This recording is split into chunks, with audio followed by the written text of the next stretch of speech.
And a welcome here to Wake Up Call with Dan Tortora, where sports truly meets that thing called life inside the Great Lakes Honda City Studios. We appreciate you for being here with us on Wake Up Call Monday through Friday from 9 a.m. to 11 a.m. Eastern Time. Of course, we are up and down the East Coast, the Midwest, the West Coast, and all around the globe on YouTube.com and Facebook.com, both / Wake Up Call DT. And of course, we're on internet streaming radio on wakeupcalldt.podbean.com. And like I said, the Great Lakes Honda City Studios, Great Lakes Honda City with us on 7140 Henry Clay Boulevard in Liverpool, New York. They're open Monday through Saturday for sales and service, and you can get in touch with them any time of the day, any day of the week by going to greatlakeshondacity.com, checking out their inventory, and seeing what new or used vehicle you're going to be bringing home today for you and your family. Of course, the Ridgeline, the HRV, the Accord, the Civic, the Pilot, and so on and so forth. My favorite, the CRV. I have a 2025. It's a new look. It's sleek. It looks kind of mean in a way, in a good way, like in a cool way. So make sure you go and check out the Honda CRV. They fly off the lot here in central and upstate New York because they're great in the snow and great in the elements in general. My dad just got his new Ridgeline, so make sure you head to Great Lakes Honda City today before what you want is gone. With that being said, inside of ModPawsPopcorn.com is what's popping. I am here this morning in hour number one with Dave Paziak, the longtime basketball head coach for the Linden Hornets. And you know, as they became Vermont State and all linked together, he has continued to lead his wonderful team, and he's done a great job. We met in Central New York when he was coaching here, and he is one of the coaches that has been with us throughout time and has continued to mold young minds, which I appreciate more than anything else. And of course, his analysis of the game of basketball means the world to me. That's why he's with me every single year. We'll be talking NBA playoffs as we're now in the conference finals, and a conference finals that probably would stun a lot of people that are around my age when we talk about the teams that are there right now, that when I was growing up, you're like, there's no way in heck these teams are going to make it. So we'll talk about that. Then we'll get into our all-new Bearcat Breakroom and our exclusive multimedia marketing partnership with the Binghamton University Bearcats, coming off of a run inside of the NCAA postseason after punching their ticket to the national tournament from winning the America East. We'll hear from Sarah Rende, who will be joining me from the Binghamton softball squad, and we'll round out Tuesday's show as we always do with the ingredients to success, proudly presented by Avicolli's. Today's topic, simply working as a team, and as I've been teaching at CNS over last week and into this week, I'll talk about what it's like to see when people truly come together and work as one. With that being said, we're going to bring in Dave here for what I call DT and DP. Mr. Paziak is with me. Dave, how we doing? Doing great, Dan. It's been a little bit. Yeah, it's been a minute. You know, it's always like, you know, you've been on the show and then we talk through the playoffs, and I'm like, all right, I'll talk to Dave soon, and then before I know it, we're back in the postseason again. I don't like how the years feel like they go by fast at times, Dave. We need to slow time down, I think, a little bit. I got you there. So, of course, you're a world traveler now too, so it's tough to track you down these days. Yeah, well, it was fun being in Italy. Have you been overseas? No, I haven't been to Europe. Well, Anyway, we need to get you overseas, Dave. I had never done it before, and I can honestly tell you, the 7.5 hour flight from New York City to Rome. I said to my dad when we got off the plane, I'm like, this felt shorter than going from New York to Arizona. I don't know why, but it just felt like it was a shorter trip. And the hour difference, it didn't like really affect me there. But when I came home, I needed like 4 days to reacclimate myself. I felt like I wanted to sleep all day. yeah, it's kind of like when you fly um, east to west and then back west to east. I find when you fly to the West Coast, it's kind of like you flying home from Italy. Your system's all out of whack. But when you fly back east, you're in pretty good shape. And I think probably the same thing when you flew to Europe. Yeah. So let's fly east to west, Dave. We got the Eastern Conference Finals. We got the Western Conference Finals all in front of us here right now. And as I was saying in the intro, little weird for me, and actually very weird for me, to take a look at this schedule of the 4 teams that are left in the NBA playoffs, because the Pacers and the Knicks, that was me growing up. I was watching Reggie Miller and Mark Jackson and when I was at Rick Schmidt and the crew. I was watching all those guys in with the Pacers when I was little. And then when it came to the Knicks, whether you're a Knicks fan or not, you knew the Knicks. You knew the Allen Houstons, the Chris Childs, the Patrick Ewings, the Charles Oakleys.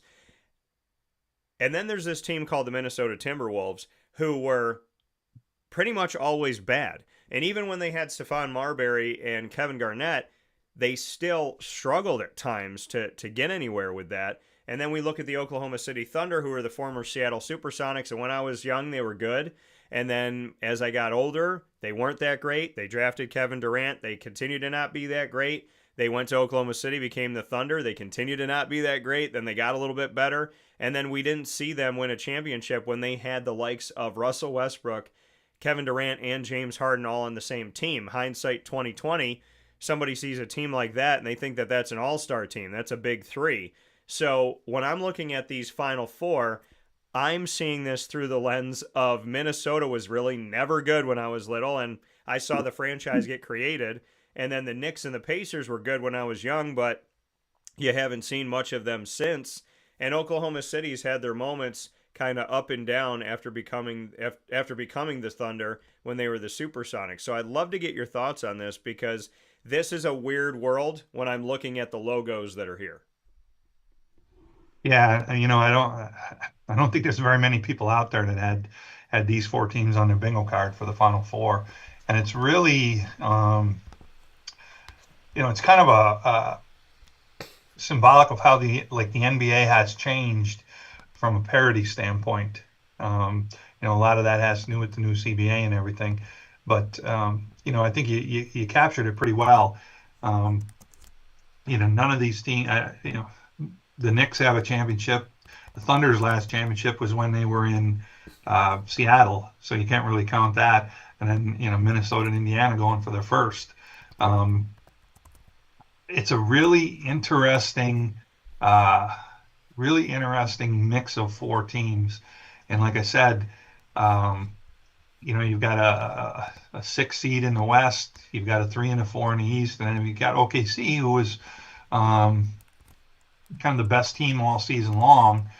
And I think one of the things that has led these four teams to get here is that they're four teams that have managed to stay healthy and be healthy and be playing their best basketball down the stretch. I mean, OKC has kind of been there all year, but I think the other three teams are peaking at the right time and have also been fortunate to be healthy when some of the people they've run up against have not.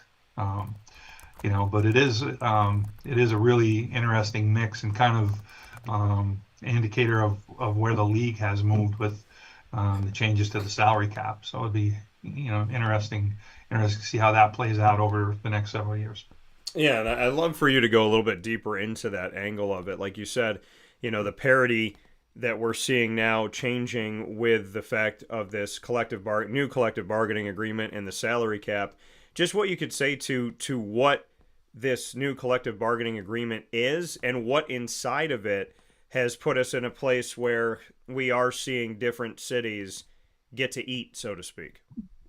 Yeah, I think, for years, kind of one of the things that was the beauty of the NBA playoffs, and you can go all the way back to Bird Magic and Jordan and the Bad Boy Pistons and all the way through, is there was a certain sense of beauty in the struggle. In other words, you had to, teams had to conquer one round to get to the next, and Jordan finally got by the Pistons, and LeBron finally got, over the last hurdle and past the Warriors.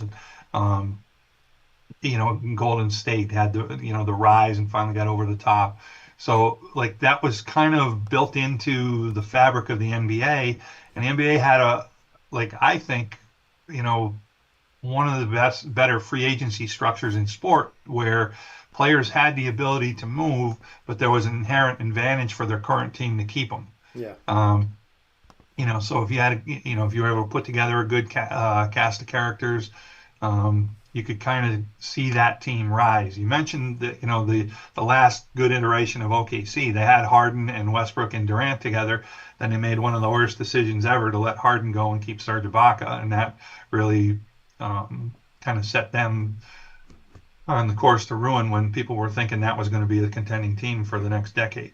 Um, but I think, under the old NBA free agency rules and collective bargaining agreement, you had like players had to give up money to leave. They could still leave and go in free agency, um, but you were leaving money on the table. So you didn't see that as much. Now with the new system, with the two aprons, and there's like severe penalties, both in terms of being able to make player moves and in terms of payroll and paying the luxury taxes. Um, I think it's kind of gotten it in. It's a new system, so we'll see. Like the immediate effect right now is, parity in the NBA right now.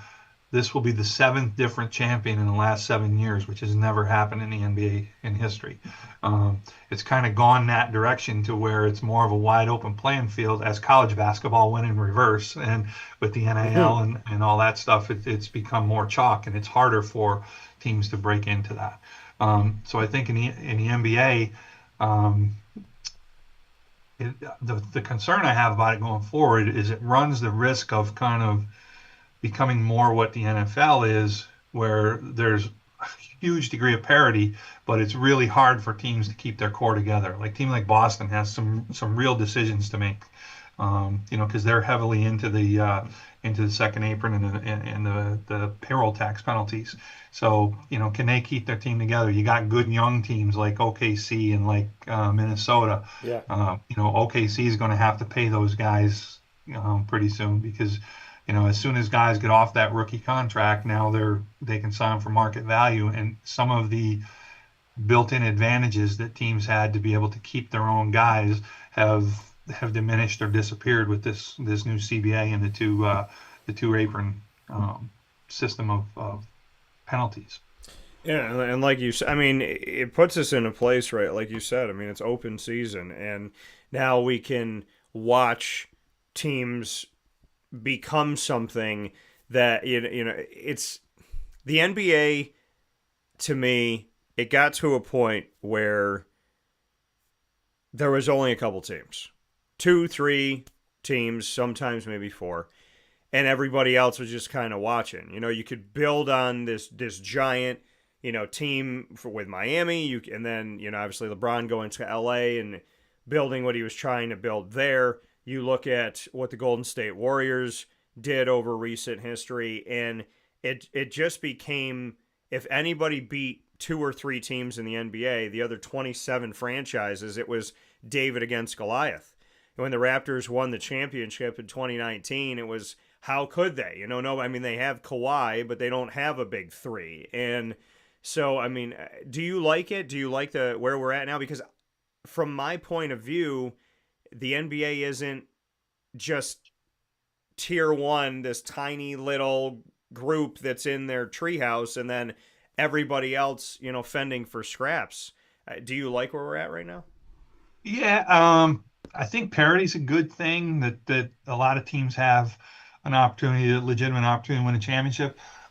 I think the couple of things that I think remain to be seen, and the first one is like, what's the effect of this new CBA going to be over the next several years? I You like to reward teams that make good personnel decisions, like the Spurs stayed on top for quite a number of years because they did a great job with player evaluation and drafting late first round, early second round, and were able to identify a lot of guys that that maybe other teams missed on.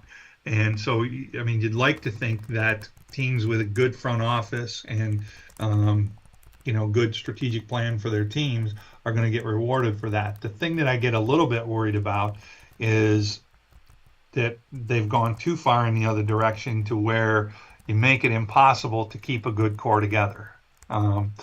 You don't see, it's interesting, like Fred VanVleet was the biggest free agent signing in the offseason. He was like a good player, but certainly not at the superstar level. So I think this system has kind of, it appears as though it's really kind of taken away the ability to sign people in free agency, and it's more now about like how do you match salaries and how do you make trades? And you've got the the Luka trade and the Paul George trade that the Sixers made. I think those things like being able to manage salary and all that kind of stuff.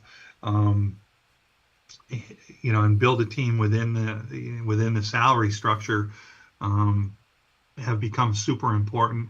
I just don't know if teams are going to be able to keep their core together to the same extent that they have been in the past. And that's why I say, the NBA had always been kind of a middle ground between Major League Baseball, which for years was, the Yankees, the Red Sox, and the Dodgers outspend everybody and and can afford to make mistakes and all that, and the NFL, where it was almost impossible to keep all your good players together, and people had to release veterans before they wanted to for years. So the NBA was kind of a middle ground there. It feels like they've moved more towards the NFL model, which creates more parity. I think the other thing that they're going to have to address, which is going to be a kind of a small needle to thread, is the 4 teams playing now are there because I think the new salary cap has helped them, but I also think they happen to be the 4 healthiest teams. Right. Right.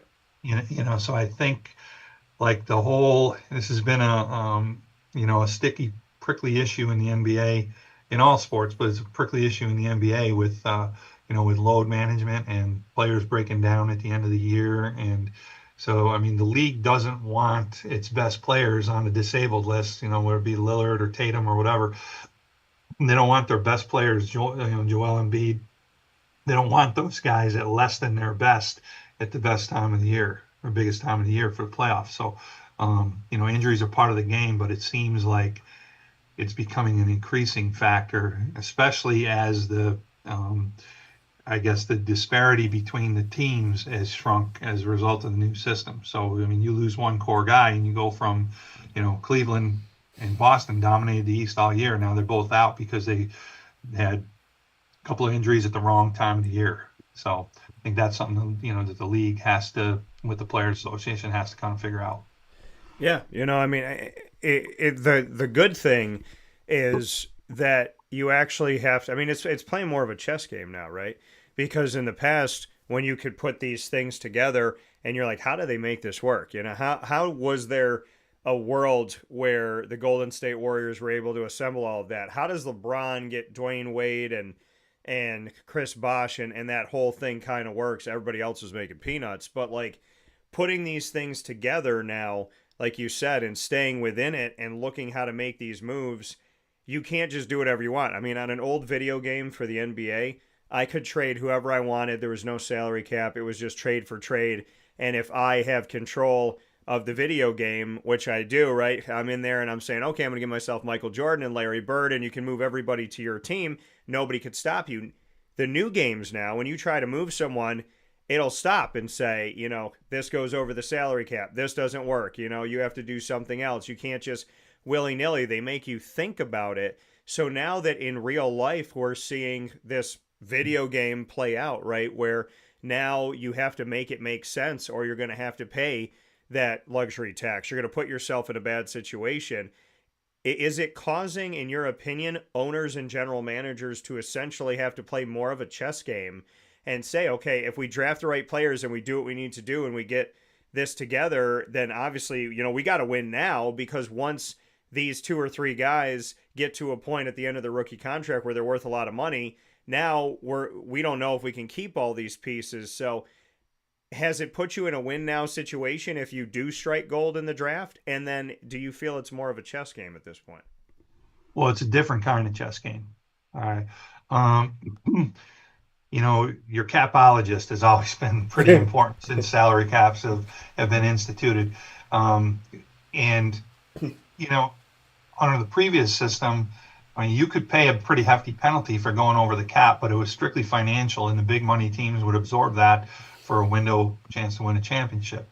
Now, in addition to being financial, it also handicaps you in terms of the moves you can make, the actual roster moves you can make. So it's a really hefty penalty to go into the cap. So I do think your capologist managing the cap is going to be even more critical than it's been. Um, and if you hit it big in the draft, right? So, like you look at a team like San Antonio or Dallas, right? They get 1 and 2 in the draft, to kind of defy the odds on the lottery a little bit. Now, San Antonio, it kind of reminds me of, they had David Robinson, and then things came up fortuitously for them, and they got Duncan, and so they get two Hall of Fame caliber elite players, basically back to back, and that set their franchise up for the next 15 years, right? Yeah. 12 or 15 years. Yeah. San Antonio's they've already got Wembanyama, who's as long as he's healthy, is on a track to be an elite player in the league. If they can pair another guy with him, it's kind of same age bracket, same era, Yeah. and he pans out to be an elite level player. They set themselves up similarly, but the trick is going to be when those guys play out their rookie contracts. Now they're going to sign for max deals. How are you going to be able to keep them together and put enough pieces around them to be able to contend for a championship? I think that's where it's kind of new territory for front offices and for the league. Yeah, and we had a question come in here, so I'm going to hit with this directly. Where the Celtics are going to go, as we're talking about cap and we're talking about decisions for the future and we're talking about the best ability is availability and seeing Tatum go down. What are your thoughts on the Celtics going forward? Yeah, they got some big decisions to make in the offseason because even, with a healthy Tatum, they still had to make some cap decisions in this offseason and try to capitalize on that window, where you've got Tatum in his prime, Jaylen Brown in his prime, trying to make sure you keep the right pieces around them to be able to contend for a championship. So they were looking at potentially having to make a fairly significant personnel decisions and moves in the offseason anyway. Now with, in all likelihood, Tatum is going to be out all of next year. So they'll probably get some relief from the league as far as his salary if he's out for the year. So, but they've got some guys like Holiday, Horford that are like on the backside of their career. You would have to think they're probably at least exploring cutting bait with guys like that and trying to place them, replace them with younger, lower salary guys with some upside. So that brings inherent risk with it. And the other thing they got to figure out is what's going on with Porzingis because they've got a significant amount of money tied up in him. Yeah. And he really was very limited in the postseason. So I mean, they could do anything from trying to figure out a way to run it back with the core they have minus Tatum, which probably is not a championship contending thing, to be used next year as a full reset and try to kind of blow it up, to an extent, kind of jettison some of the older guys, see if you can replace them with younger talent that are, more, rookie contract, lower contract, high upside future potential guys, and maybe be in a position where then a year following when Tatum is presumably back and healthy, by then you put yourself back in that championship picture. So it's going to be a really, really interesting offseason for Boston to see kind of what direction, their front office decides to go. And they've got an ownership issue there too. I think that, there's some ownership transition, which you don't know as that plays out, how the new ownership is going to, are they going to be as open with the pocketbooks and as free to spend as they've been at times in the past. Yeah, and that's like you said. I mean, looking at this, with the Boston Celtics individually, how we're going to navigate through something like this, and you even spoke about a world without Jason Tatum. Can they really do that? I mean, he's to me the face of the franchise. So, and I think it's pretty easy right now to say that he is at this moment in time the face. So, where will you go from here is going to be a big question mark. You spoke on the draft order. Last year, the Spurs got first. This year, they have second. and they got Wembanyama from France last year, and now they're in the top two. The Mavericks are one after losing Luka Doncic. Now they have the number one overall pick. I mean, Dave, I'm gonna say this because we talk every year about how there's the lottery, right? And if you're the worst team in any other sport, if you're the worst team, your worst team in the NFL, you got the number one pick. You're the worst team in Major League Baseball, you got the number one pick. But if you're the worst team in the NBA, you may have the number one pick. You may end up with the 13th overall pick. It's just whoever is put in this lottery, the worst team has the most balls in bouncing around in this, and then the team that from 1 to 14, when we look at the lottery, whoever you are, if you're the worst, you got the most chances. If you're the second worst, you got the second most chances, and so on and so forth. But we keep seeing year in and year out that the worst team is not getting the number one overall pick. In the case of the Spurs, you said David Robinson, then to Tim Duncan, and there was a moment where they crossed each other. Victor Wembanyama, and now having the second overall pick, they have the opportunity to have these guys play together. Instead of having a David Robinson and then a Tim Duncan, there could be an opportunity, if they draft right, for Wembanyama to have somebody right there with him the majority of the initial part of their career, if not further than that. And then after losing the face of your franchise in Luka, Dallas now has the number one overall pick to have a new face of the franchise. So my question to you is, what are your thoughts on the future of Dallas and San Antonio having the 1 and 2 respectively? But also, I want to ask this in a way where I'm not saying that the NBA in any way, shape, or form is doing this. It just feels shady, Dave.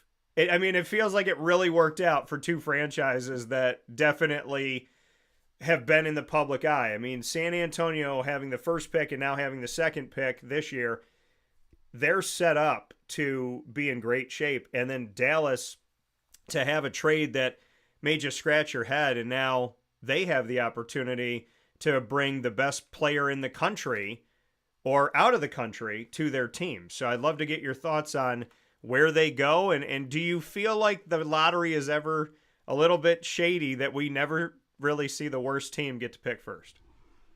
I mean, people thought the lottery was shady back when Patrick Ewing and the Knicks in the corner of the envelope was bent and everything when they used to pick it out of the drum. But yeah, I mean, it is what it is. I think they've tweaked the lottery numerous times over the years to try to, I think what the league is sensitive to, and there's really no way around it. The league is sensitive to teams tanking at the end of the year to improve their draft stock. That was the reason the lottery came into being in the first place. Yeah. So like as a Sixers fan, when the season went down the toilet, I'm like, you got to stay in the top 6 and keep that pick. And then I'm watching the lottery, and we're not coming in at 6. We're not coming in. All of a sudden, like, we're in those final 4 on the board. Now I'm getting greedy. I said, we down to 3 teams. We got the best odds. We might actually get flagged. And then we end up third, and Dallas, San Antonio had lesser odds, and they end up getting 1 and 2. But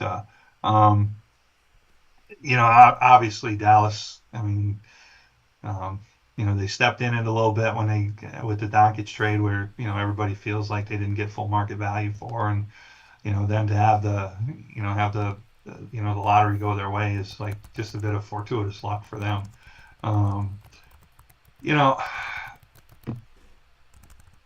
The league is probably happy that flag did not end up like in Washington, who seems to be a mess right now, or in Utah, which is kind of a small like limited marketability area. So it's probably a good thing for the league wide that Flag's going to end up in Dallas, which is a fairly major market and a fairly prominent franchise. So, and in terms of San Antonio with the 2 pick, I mean, everybody thinks that's going to be Harper, the guard from Rutgers. Yeah. So if he ends up being an elite player, and they have him paired with Wembanyama comes back healthy, then the Spurs are obviously they're set up for success. But there's been a lot of guys near the top of the draft that haven't panned out over the years too. So Jordan was picked 3rd, right? So Yeah. it'll be very interesting to see. And like those two teams have like Flag, not to the extent of Caitlin Clark, but similar kind of effect. I think Flag was such a big presence in college basketball, and certainly had more of a following than any other player in college basketball this year. Wasn't even close. So I think he's going to bring additional eyeballs to Dallas for sure, which is going to bring additional value to that franchise. Yeah, no, absolutely. And Dallas, I mean, having been down in the Dallas, Fort Worth, Arlington area, I know that there's a lot going on, a lot of excitement, and him being there is going to be a good showcase for them, and obviously a great opportunity for him to be in a great city and a great state, in my opinion. It's a couple Rutgers guys here at the top of this draft in the mock drafts that I'm seeing. So we will get into the draft as we get closer to it, but we got a couple more minutes with Dave here in DT and DP speaking on the NBA. Your thoughts early on as we will start the conference finals tonight. We will have here on May 20th, Minnesota at Oklahoma City at 8:30 p.m. Eastern Time on ESPN to start off the Western Conference Finals. The Eastern Conference Finals will be Wednesday, May 21st in their jump-off date. Indiana will travel to the Knicks, and they will be at Madison Square Garden at 8 p.m. Eastern Time on TNT, and also streaming on Max. So your thoughts on these two matchups really quick as a quick hitter as we step into the conference finals. Yeah, I think what's intriguing, I think all four teams have an emerging star. With Edwards at Minnesota and Gilgeous-Alexander with OKC, Halliburton in Indiana, and Brunson with the Knicks. So I think, one of the things that could come out of this playoffs is one of those four guys kind of goes to that next level of stardom in the NBA. So I think it's a really big showcase in terms of those four guys trying to break into that upper echelon tier, LeBron, Durant, Curry type tier, Giannis, Jokic, NBA superstar tier. So I think that's one thing to watch. I'm just hopeful that I don't want to see either of these series of the championship get decided because one of these guys we're talking about, one of these star players goes down. Yeah. With him. I think it's all four of these teams are pretty healthy right now. I think playing really good basketball, and you just hope that that continues to be the case all the way through. I think that the games themselves I think will be great.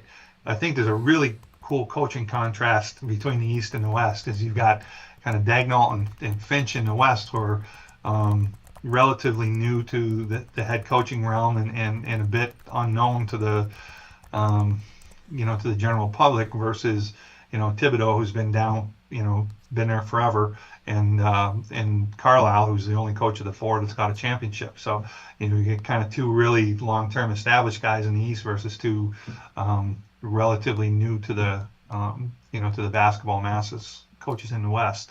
I think OKC is the best team, have been over the course of the year. Yeah. Deeper. Indiana kind of has the same model in the East where they've got good depth and everything, and they're really have been playing great basketball second half of the year and in the playoffs. And the Knicks seem to have they feel like one of those teams where things are breaking their way, and I think the wild card team is Minnesota. They're a team that got on a roll in the playoffs last year a little bit. People had high expectations and were really up and down, erratic during the season, but seemed to have that things going. I mean, they knocked off the Lakers and the Warriors. I mean, everybody was talking going into the playoffs about a LeBron Curry matchup, never materialized thanks to the T-Wolves. So pretty wide open, going to be great games. I think OKC probably the favorite overall, is favorite in the West, favorite overall. That East series I think is going to be it's going to be a dogfight. I could see that going either way. Gun in my head, probably lean to the Pacers, but not with a lot of conviction. It won't shock me if it gets to 7 and the Knicks play Game 7 in the Garden. Then you got to like the Knicks. But I probably would say Pacers in 6 and maybe Thunder in 5 or 6 in the West. Yeah, I would love. All I want, no matter what, is Reggie Miller to be at Madison Square Garden, look across at Spike Lee, and if the Pacers win or they do something great, I just want him to do that shush again. That's what I'm waiting for, because that was my childhood. DT and DP, Dave Paziak, you could find him with Vermont State Linden Hornets men's basketball team. You could also find him here on Wake Up Call every year, analyzing the great game that we have in basketball. And today, speaking on the 2025 NBA playoffs, the NBA draft lottery, as well as that new collective bargaining agreement. Dave, as always, I appreciate you tremendously. And I will talk with you in just a few days, as we'll have you back on and see how these things shake out. Yeah, looking forward to it, Dan. Take care, Dave. Have a good day. You too. Talk to you soon. Talk to you soon. That coming from Dave Paziak. One more time here on Wake Up Call with Dan Tortora, where sports meets life. We will take a step aside here on Wake Up Call to partners speak with you. Plenty coming up today, as in hour number 2, we will have our Binghamton University Spotlight in our exclusive multimedia marketing partnership with Binghamton. We will have our Bearcat Breakroom feature today with Sarah Rende of the Binghamton University softball program, a team that moved forward into the NCAA postseason after winning the America East in the regular season, then winning the America East tournament and moving forward and punching their ticket as a 3 seed to get into the NCAAs. We had Jess Bump on the show last week to celebrate from the head coach point of view, and Brianna Santos, who is going to be with us, she had to change her schedule and finals and everything going on. So Brianna, we appreciate you, and we look forward to talking with you hopefully soon. She's been on the show before, and we got to celebrate her earlier this season. And now Sarah Rende will have the spotlight in just a little while here on Wake Up Call with Dan Tortora in about 10 minutes. And we will round out with the ingredients to success, working as a team. So my shirt was definitely fit for today. And you can see Ted Lasso here, who I think is a great coach of putting together a team with some great words. So we'll take a step aside from the Great Lakes Honda City Studios. We'll be back after this. Plenty coming up on Wake Up Call. Thank you for being with us, and God bless you as always. Here's a message from Rende from Bryan's Landing, located on 6523 East Seneca Turnpike in Jamesville, New York. Open Tuesdays and Wednesdays for dinner, Thursday through Saturday for lunch and dinner, and Sundays for brunch. It's a lot like the way that my mom and dad ran their restaurant. We have put in place a lot of people that are family to us, very similar to how my dad hired people that were family to him. And then the tradition I'm carrying on is a lot of the items that are on our menu are my dad's. And he taught our chefs how to recreate his dishes. So I think that Tommy McNerney, who our executive chef is, to him it is an art. And I think that when he does create a dish, it's not just about making the food taste delicious, which is definitely our priority, but it's an art to him, and it's almost like his canvas on a plate where he just wants the colors to look great, and people love it because he takes pride in that. And Brian and I appreciate that. We want it to obviously look good and taste good. I will tell you, when we opened up, it was 6 weeks before COVID. And what was amazing was the community, our friends and family stepped up, and everybody did takeout. Everybody supported us. Our hearts were just so filled. So to Brian and I, obviously our friends come all the time, and we just have repeat customers in Jamesville, and I think people going to our previous restaurant in Green Lakes are making the trip to come to Bryan's Landing to support us. And I mean, I think we have great food and a great atmosphere. So it's very, very important to us. Head to Bryan's Landing, located on 6523 East Seneca Turnpike in Jamesville, New York, where memories have become recipes that are now meals to share with you. Tuesdays and Wednesdays for dinner, Thursday through Saturday for lunch and dinner, and on Sundays for brunch. And be sure to come out for live music Friday, Saturday, and Sunday.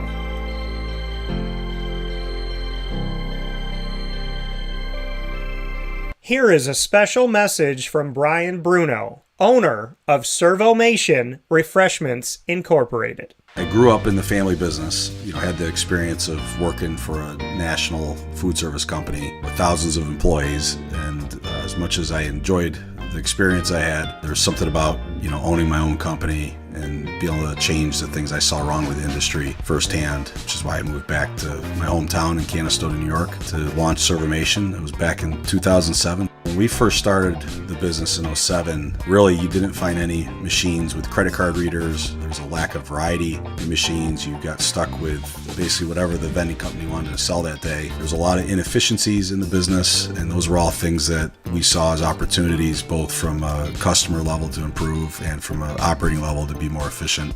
We've really been at the forefront of introducing retail technology into our space. We were doing self-checkout back in 2009 before it really became a national phenomenon. The whole point of it isn't to just improve the customer experience. It's to make it feel more like a retail environment where people don't have to be afraid of what they're buying behind glass. They don't have to be afraid of not being able to see the ingredients of the packages. It was an easy transaction from that standpoint.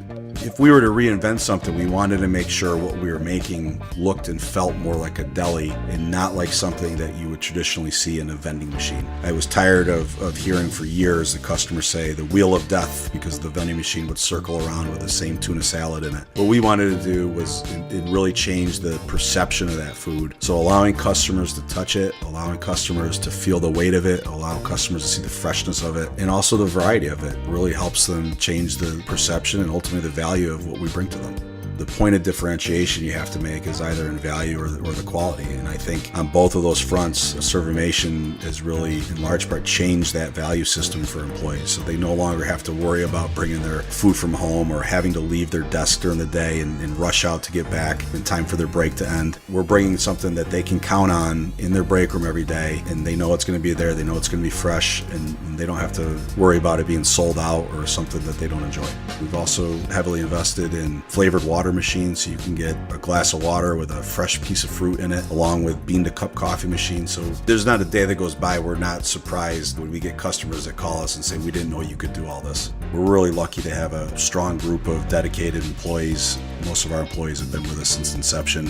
They're family to us, and people like doing business with people they like and trust. And I think the same thing goes for employees. In a day and an age where there's a lot of corporations that just look at an employee as a number and don't get to know them, that's just not the way I was raised or how I like to do business. So we're a little old-fashioned. We like getting close to our employees. We like knowing how we can help them. We like knowing how we can improve their lives, adjust their schedules, whatever it may be to help improve their quality of life. And we think in the end that makes for a happier employee. We're fortunate enough to have really grown over the last several years, and from Pennsylvania to Massachusetts to Connecticut, we really do have a strong connection, even though we're not in the rooms every day with these employees. There's not one single employee that we feel like we don't know, and certainly we know they can call us at any time, and they're definitely treated as family to us. I wake up every single day really excited to surprise our customers in a good way. The one thing I can tell you is I think that every one of our employees and every one of our customers will continue to be at the forefront of every decision we make. Find out how Servomation can help you and your business by going to servomation.com.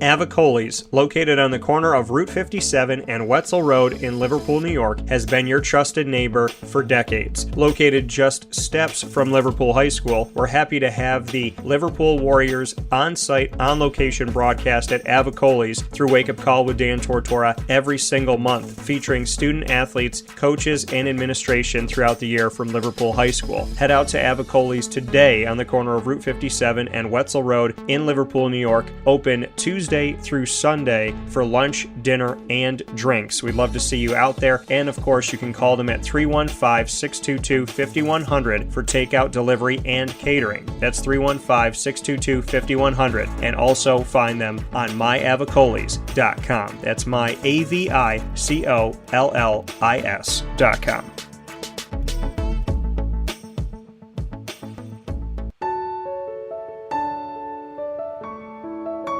Having peace of mind when you're out of town that your furry-loving friend is safe and sound means taking them to Canine Campground, because we all know that when it comes to the love of our pets, it goes well beyond the call of duty to make sure they're safe and sound. Right, Lily?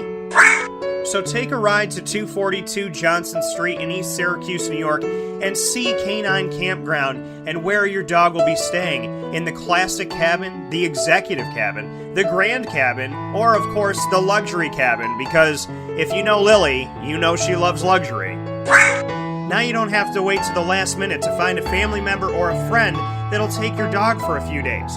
Call Canine Campground at 315-299-4013. That's 315-299-4013. Their drop-off and pickup times are Monday through Sunday. Check K9campground.com for more information. That's the letter K, the number 9, and campground spelled with a K.com. K9campground.com. When you're going out of town, bring your dog to Canine Campground.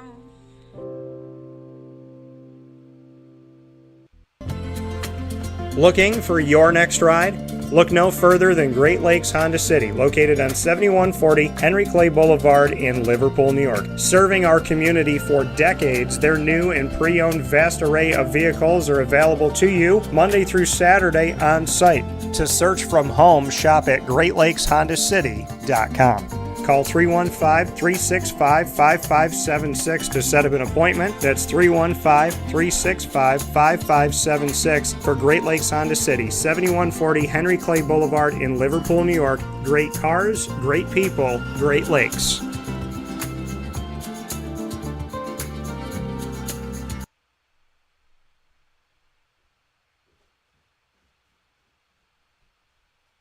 Welcome back here to Wake Up Call with Dan Tortora, where sports truly meets that thing called life. We appreciate you being here with us every Monday through Friday from 9 a.m.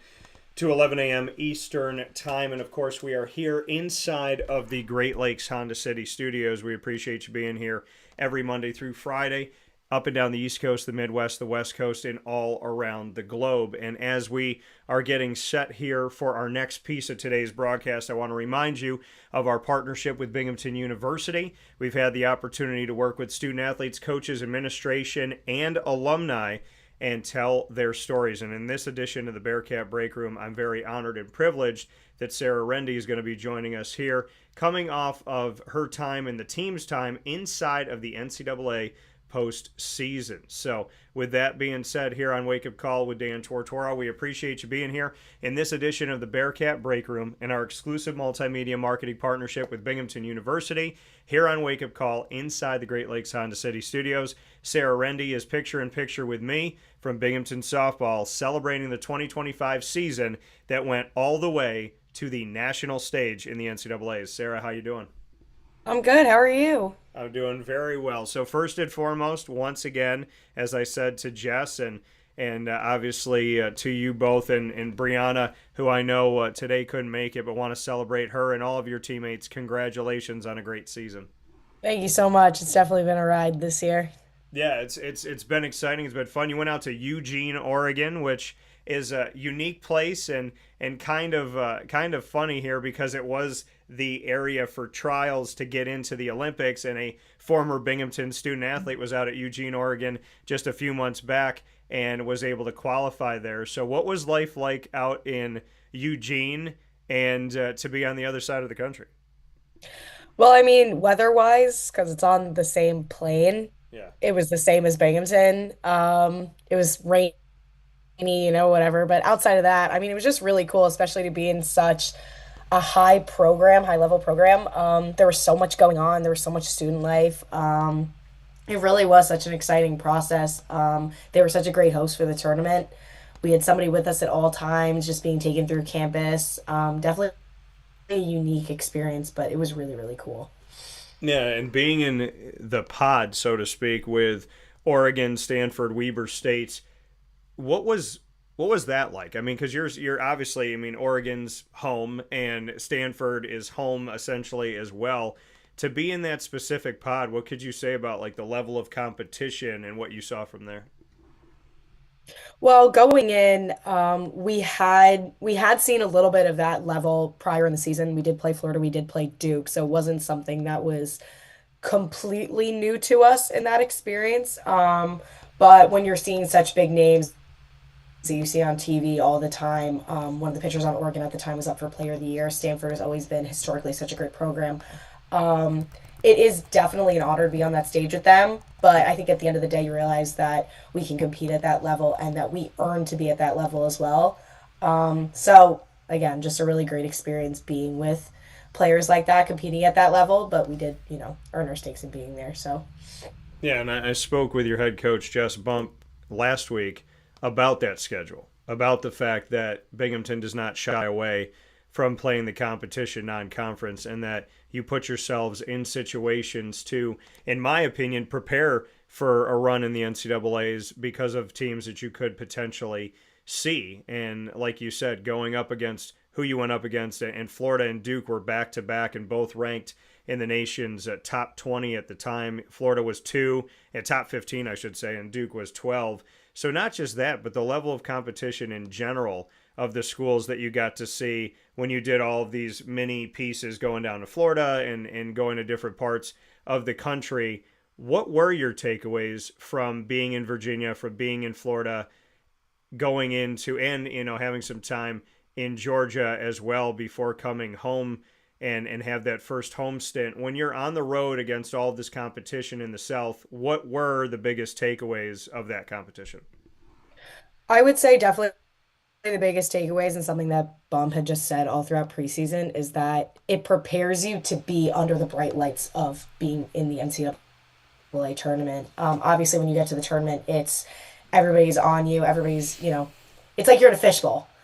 So when we go down south and we play teams like this, not only are we playing teams that we think that we can compete against in, say, like a JMU, but you're also playing teams that are powerhouses in their own conferences. Take somebody like Chattanooga, take somebody like Mercer, who made it all the way in their Florida tournament in the NCAAs. But we're trying to play the best of the best. So not only does it make conference feel a little bit lighter, but once you get on that stage, it definitely, you've been there before. You've played teams like this before. You've competed with teams like this before.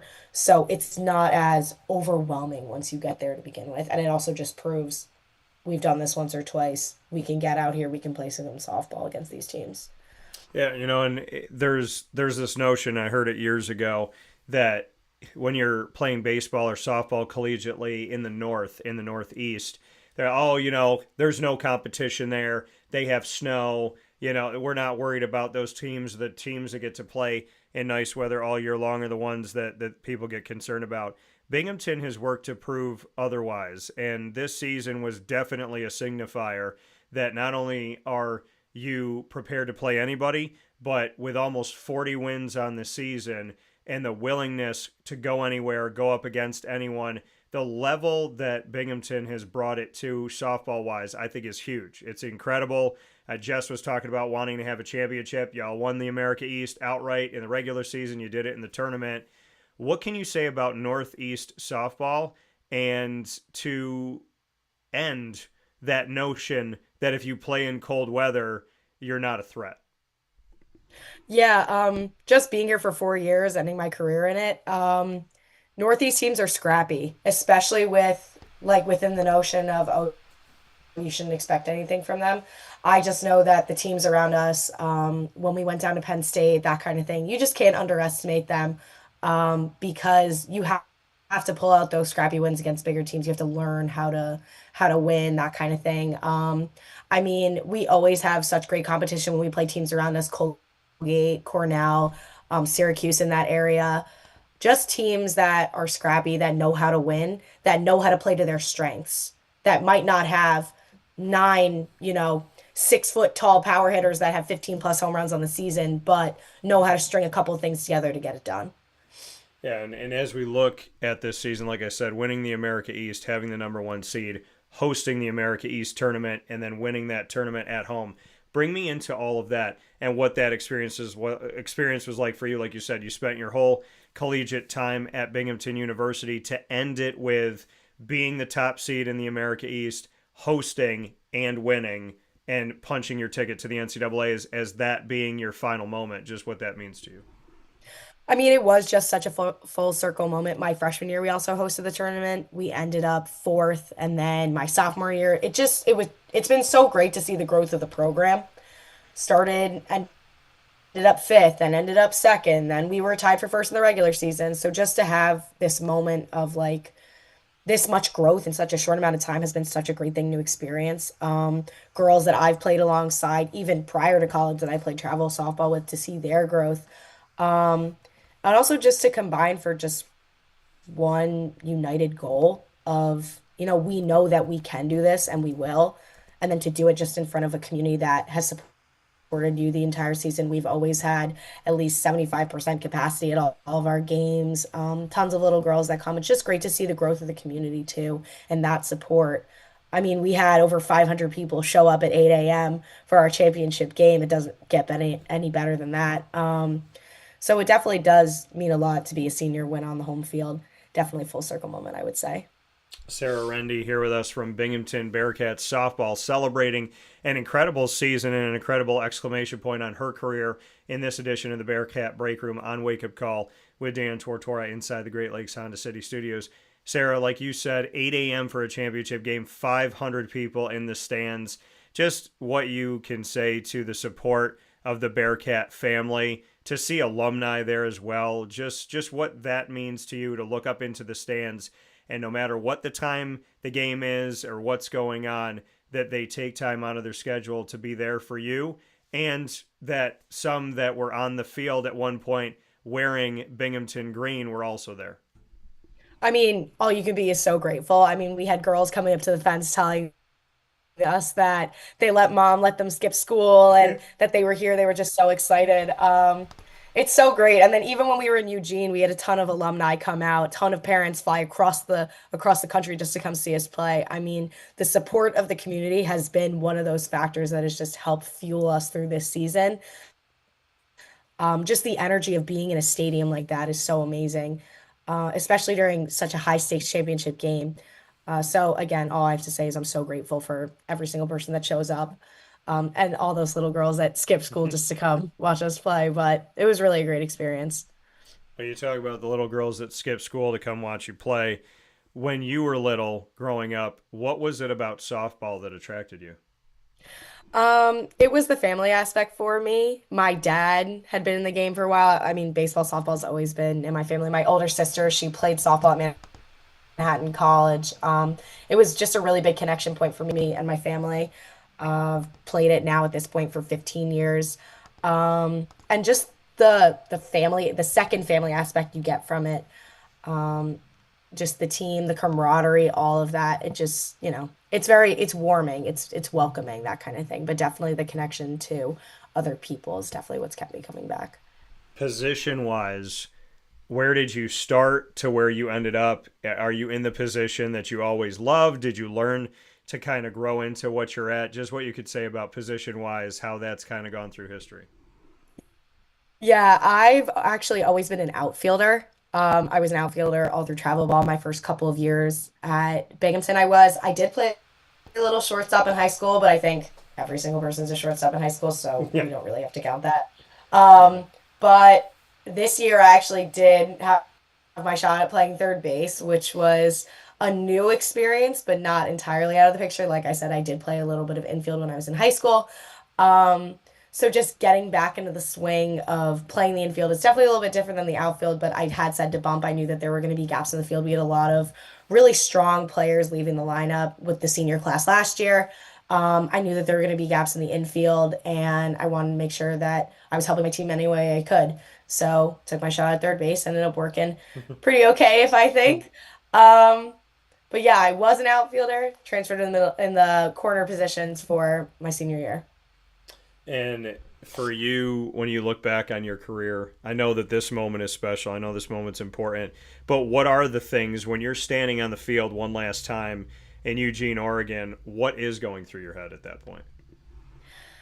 Uh, just that I'm so grateful. I mean, I think about every single person that has kind of been alongside me on this journey. I look at the girls in the dugout, my freshmen who, I mean, they have so much room to grow. I think about myself when I was a kid, and how much time, how much effort, how much like blood, sweat, and tears it took to get into a moment like this.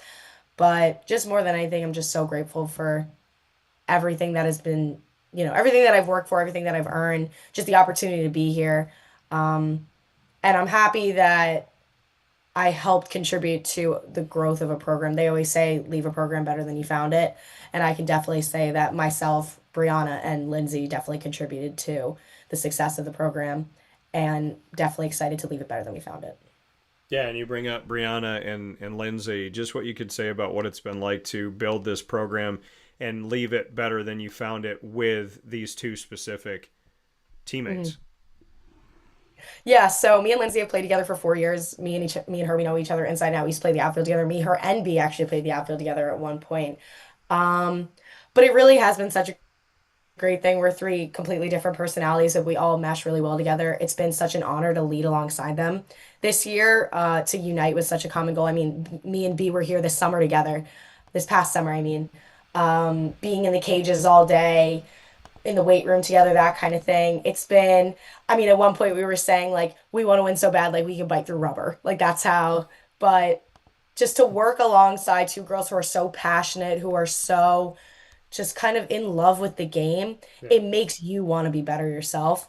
And other than that, outside the field, there are such great people. I learn from them every day. They are older than me. B was a sixth year this past year, Lindsay a fifth year. So it evens me out a little bit. We bring different sides out of each other, but it really has been just such an honor to play alongside them. Yeah, and having this, I mean, like you said, to be able to have that family, that extension of the family, and then to leave this family better than you found it. For B and Lindsay, have you talked about like this is how we're going to stay in touch? This is what we're going to do. I mean, do you kind of have a pact now from here to say like, hey, we've spent every day together, blood, sweat, and tears, like you said, bite through rubber. Do you have a plan of making sure that even if it's just a little group chat here and there, that you keep the family together? No, definitely. We have a group chat that we text in almost every single week. And B actually should is still going to be in Binghamton working on her master's program. I may still end up being here. I'm looking for jobs in the area. Lindsay's going to be out curing cancer because she's a genius. But yeah, we definitely have a group chat going on, and I'm sure that it's not going to lose contact at any point in time. I mean, the three of us, we've been through so much together. So yeah, I'm just excited to see how that friendship continues to grow and develop. Biggest surprise since you started playing softball to now, biggest positive surprise that you've had in your when you reflect on all these years, that thing that you think is really just was a positive happening in your life when it came to softball? The biggest positive surprise. Oh geez. Let me think. Could I take a more positive surprise on something that I thought would be negative? Absolutely. Yeah. Um, I would definitely say, just because I've talked about this a lot in like classes and whatnot, how much you fail and actually how much of a good thing it is. There's so much growth, and just there's so many lessons, so much learning that comes out of it. And I think that it is kind of like a reinforcement of trust in yourself, trust in other people to keep, pushing forward, keep you successful. I think it's something not to shy away from. And I think one of the major things that I learned that was super surprising me is that failure is not a negative thing. It is definitely an opportunity to learn and get better. When I said biggest positive surprise, the fact that you said, can I take a negative and turn it to a positive, that in and of itself shows me the type of human being that you are, because normally the biggest positive surprise comes from something that you expect to potentially be negative. Adversity, you talked about failure. They say softball is a game of failure. If you're hitting 300, that means that 70% of the time you're not getting a hit. So when you look at the sport of softball and how adversity is intertwined with it, what has adversity taught you? Again, like I was saying, adversity has taught me that failure is not something to shy away from. It's something that, although it's not something that you want to take it on, I think that was my biggest moment of growth, is that failure is such a learning opportunity. Even just being in the cages and having to, swallow your pride a little bit and say, I had a really bad weekend this weekend. I had 3 strikeouts, whatever, and talk to your coach and watch that film and watch you strike out 100 times and say, okay, what can I do in this moment to be better for the next?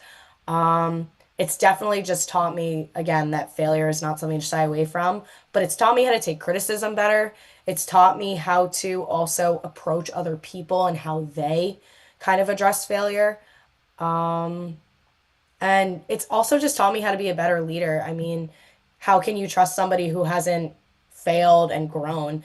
If I looked at you and I told you, I'm so great because all of this has gone right for me, it's like, okay, what happens when you do fail? How do you know how to get through that? And I think it's actually better when you have a leader that will get in the trenches with you and that has been through such rough experiences, but has found their way out to the other side. It's easier to walk along with them. It's easier to take advice. Even, when I was a freshman, I think about seniors. I think about somebody like Allie Richmond, who tells her story all the time that she's a coach now. She coaches in Chicago, but she, she didn't necessarily play for her first 3 years. And then her senior year, she got her shot. She ended up being first team all conference.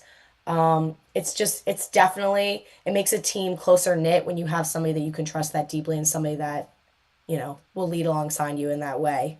So again, just failure and adversity taught me how to be a better leader, a better teammate, better person. Yeah, and Sarah, I mean, you touched on the fact of having to wait, right? In Allie's case, having to wait. People don't want to wait anymore, right? Transfer portal, four schools in 4 years. And the question that doesn't get asked a lot is, how do these people graduate? Because not everything transfers with you. It's kind of like, if you go every single year, are you like restarting? And by the time you're done playing whatever sport you're playing, have you even gotten a full semester done when it comes to credits and whatnot? The transfer portal can be used for a good thing. And we talk about, B and all this stuff. There's things that can be really good with the portal. And there's moments in time where, I mean, yeah, you might want to be closer to family. Maybe you made a bad decision. Maybe there's a coaching change. But there's the stay in adversity and actually face it. Why do you run toward it? Why are you responsible? Why do you want to go through it and come out the other side? Because you spoke about that. Not everybody wants to face a storm. And in today's society, there's so many avenues to take to continue to run. Why are you not running away, but essentially running toward? I think that adversity in and of itself, if you keep just finding ways to avoid it, you as a person will never learn how to deal with it. So if you keep just finding different avenues, keep using excuses, keep saying, I don't want to do this, this isn't for me, I'm just going to find the easy way out. I mean, you never learn, you never grow, you never mature. Um, and it definitely has taken me a really long time to understand that adversity doesn't have to be negative. It could actually be a motivator. In the same way that stress doesn't have to be negative, it can be something that fuels you and pushes you to maybe look a different route. But at the end of the day, you have to go through adversity to learn how to overcome it. There's no other way to overcome adversity without going through it. Yeah, I love that. Absolutely. I mean, where did this come from, Sarah? I mean, I'm talking to someone who seems to understand a lot of things about the world that I don't think people in their 40s, 50s, and 60s are getting. We're talking about adversity. We're talking about coming out the other side. You want to be around a leader who's willing to get in the trenches with you. You want to be around someone who has gone through failure in order to learn how to succeed. You don't want to be with someone that's like, "Oh, life just came easy to me." We live in a society in America where people want things to be easy. They look at celebrities and they think, "Oh, they've never been through anything." They want to live on Instagram and live in this world that's not essentially necessarily real. Why are you so mature? And I mean, I feel like I'm speaking to someone that's like, yeah, I've been through this for 40 years and I've realized it and I've understood it. I mean, why are you this time? I know you said it took a while to get here, but why did you choose this? And why are we seeing this maturity in you? Because I think that it's a breath of fresh air for my side of things to hear somebody speak in such a way to say, I'm a young person in society, but, you know, give me, throw the punches at me so I can learn how to dodge and block and get around them. Why are you so mature? I would definitely say that my life just through softball. Obviously, like we were talking about, softball is a major game of failure. I mean, if you're batting 300, you failed 70% of the time, but that's still Hall of Fame stuff.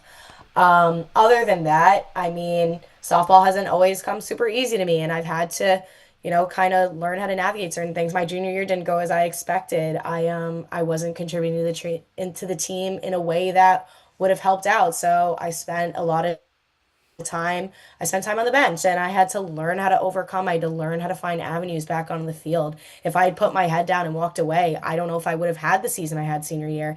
And I look back on that, and one thing about failure, one thing about adversity is that it's going to teach you something every time. And I know I keep saying this, but if I didn't have those moments, I can't stand where I am right now. So, I mean, just having I've gone through so much failure in my life. I've especially with softball, it's not maybe not as extreme, but again, especially in a sport that's geared towards failure, you have to learn, you have to keep growing from it, or else you won't be successful. So again, I talk about something like my junior year. If I'd put my head down, again, I wouldn't have had the senior season that I have. I wouldn't have even tried to play third base. Um, but I think that just growing through the game and also just growing through the people before me. Again, I talk about somebody like Allie Richmond who talks about her experiences. It doesn't make you want to put your head down. Also, my parents are just somebody like my dad, never quit, never quit. Cream always rises to the top, keep working. Um, so just that kind of mindset has always been instilled in me. Like never put your head down, always keep going. That and the combination with failing and continue to work, I would definitely say that that has contributed to this more. I So what think. happened junior season that you felt like, hey, I'm not contributing? What was going on?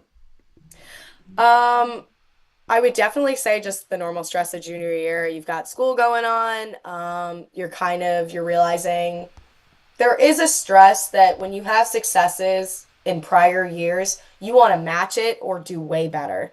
And I think I was letting that pressure get to me a little bit to a point where by the time I finally got out of my own way and I looked up, I wasn't in the lineup anymore. And I take, full ownership of that. And that's another thing is that there are people that they remove themselves from the lineup and they're pointing fingers at everybody. And it's that's not a way that you grow. It's not a way that you learn that you can get back in. So I remember having a conversation with Bump.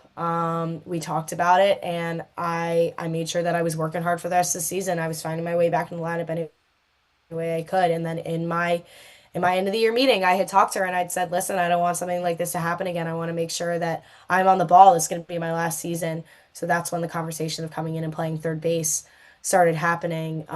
But it was definitely my own getting in my own way, um, not working as hard as I could, kind of just that kind of thing.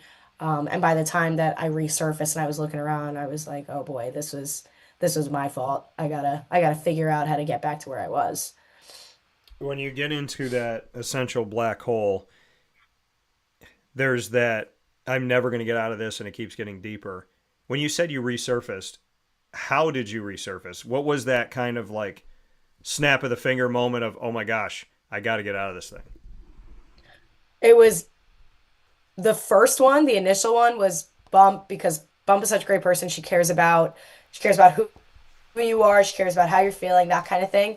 She gave me the courtesy of pulling me off to the side before that first game and had said, I just want to let you know we're going a different way this game. This isn't permanent, but we need to get something different going. And it burned, but obviously I respect her decision. She is the coach. I wasn't doing what I needed to do. But I think that second moment was that weekend. I think my team had gone 4-1. There were four mercy rules. It was like, oh boy, I really need to start getting on it. I'm falling behind. It wasn't just okay, one game and then I'll get back in it. It was one game, my team took off. That was like the season turning point of, oh, the bats are getting hot. We've got our lineup, and I wasn't in it. So I think that was the moment, that realization of, okay, I got to start catching up. I got to get back to where I was. That was kind of my resurfacing moment, seeing everybody do so well with what they were doing, and I didn't want to fall behind. So you have that snap of the finger moment, that kind of like shock you back to reality moment. Some people go through the black hole, have a moment of realization, stay in the black hole?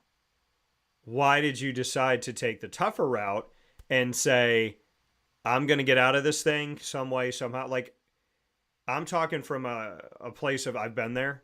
And so in my own life, you're thinking, how do I get out? How do I get out? Can I get out? You feel sorry for yourself at times. And then you just, all of a sudden, one day you're out of it because you work to do it. And people say, how do you get out of a black hole, right? If it's a smooth surface and there's no rope being thrown down, how do you get out? Why did you choose to not go deeper, but to come out of it? And what kind of got you out of it? Because from my point of view, I'm like, I don't feel like anybody threw the rope down. I just kind of looked up to God and said, we can't do this anymore. So why did you choose to get out, and how do you feel like you got out? Yeah, I think one of the major things in that kind of moment in my life is that I knew it was me getting in my own way. So I think the hardest part of getting out of a moment like that is deciding to do it and actually committing to do it. Because obviously it's easier said than done. I had my moment where I was sitting in the hotel, I'm on the phone with my mom, and I'm like, oh my God, how am I supposed to do this? But the way you started, you go back to the basics. I did tea work by myself every single day just to get my swing feeling like what it was supposed to. Just going back to the little things, reminding myself of my foundation, and then kind of growing from that. And just kind of putting my head down and making sure that I was doing everything that I needed to do, regardless of if I was on the field or not. I was making sure that I was the loudest one in the dugout, that I was putting an arm around somebody that needed it, that I was contributing in a way that still made me feel good if I wasn't the one in the box. But I made sure that I was doing that work on the side to help contribute to getting back into that position. So I would definitely say that knowing that it was my fault, that I was the one that kind of got in my own way, kind of pushed me to be better, pushed me to realize, you know what, if this is my fault for getting in it, it's going to be my task to pull myself out. Um, and then, yeah, just going back to the little things and making sure that I was being a good teammate throughout it. You talk about taking that first step. What what can you say about you, who you are as a person that was willing to take that step? Because again, you said, hey, if I put myself in it, I got to get myself out of it. But some people say, hey, I put myself in it and somebody else has got to get me out of it. So how did you take that first step? I think it was a lot of just talking to my support system. I talked to my mom, I talked to my dad. My dad has been my coach my entire life. I was talking about that before. Um, and it's committing to something that you know. It's having a trust in yourself. I mean, I knew I've done it years and years prior. I've had slumps and I've pulled myself out. I've gone to my dad and I've talked to my dad. I guess the difference was that he wasn't necessarily there to put the ball on the tee for me, Yeah. but I made sure that I was talking with him. I was going over kind of just what that foundation of what kind of built me up. Just making sure that my mental game was good throughout it. But I think that first step really just does come from realizing that I've been in slumps before, I've been in positions of failure before, and that I didn't bend or break in those. Why am I going to do it now? Um, and at the end of the day, who does it help if I'm just dead weight at the end of the bench? I wanted to make sure that no matter what my role was for the rest of the season, that I could still be a contributing member to this team.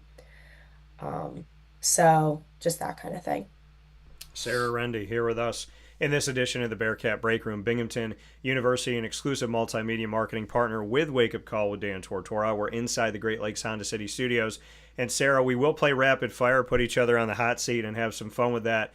Before we do that, though, I want to go to your hometown. I want to go to Ardsley, New York, to a village in Westchester County that's part of the town of Greenburgh. Tell me about Ardsley, New York, and what, if nobody had ever been there before, how do we describe Ardsley?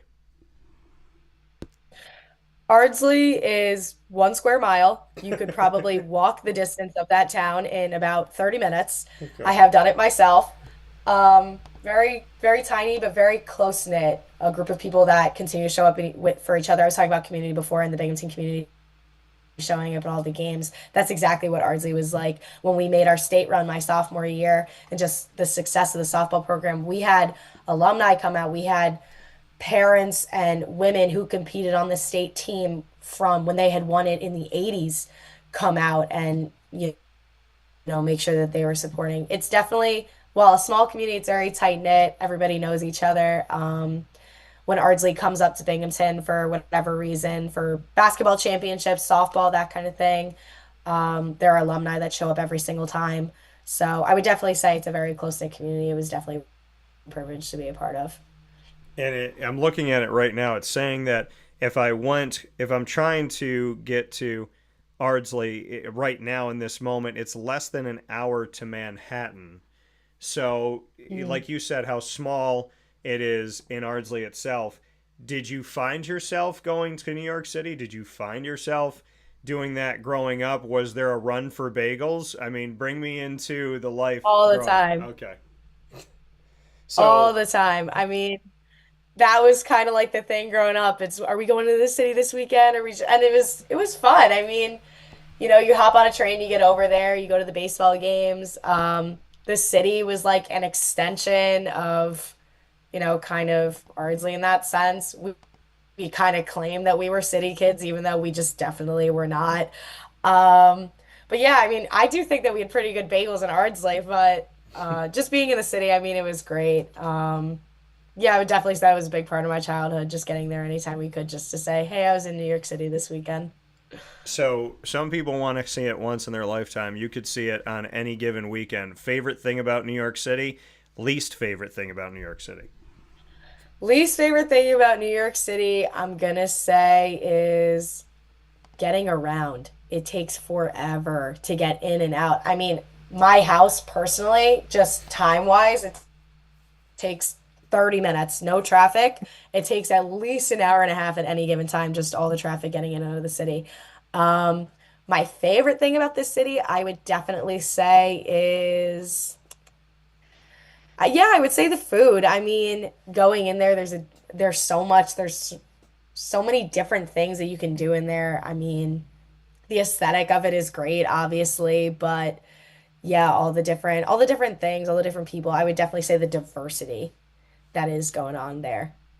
So you talked about you think Ardsley has good bagels, and bagels in the New York City and Long Island area I have experienced for many years. I know my favorite. I have spoken with your teammates because for whatever, I mean, Binghamton's got a really good bridge to the New York City area and the surrounding areas. I've had a lot of bagel conversations, so I'm going to continue that with you, Sarah.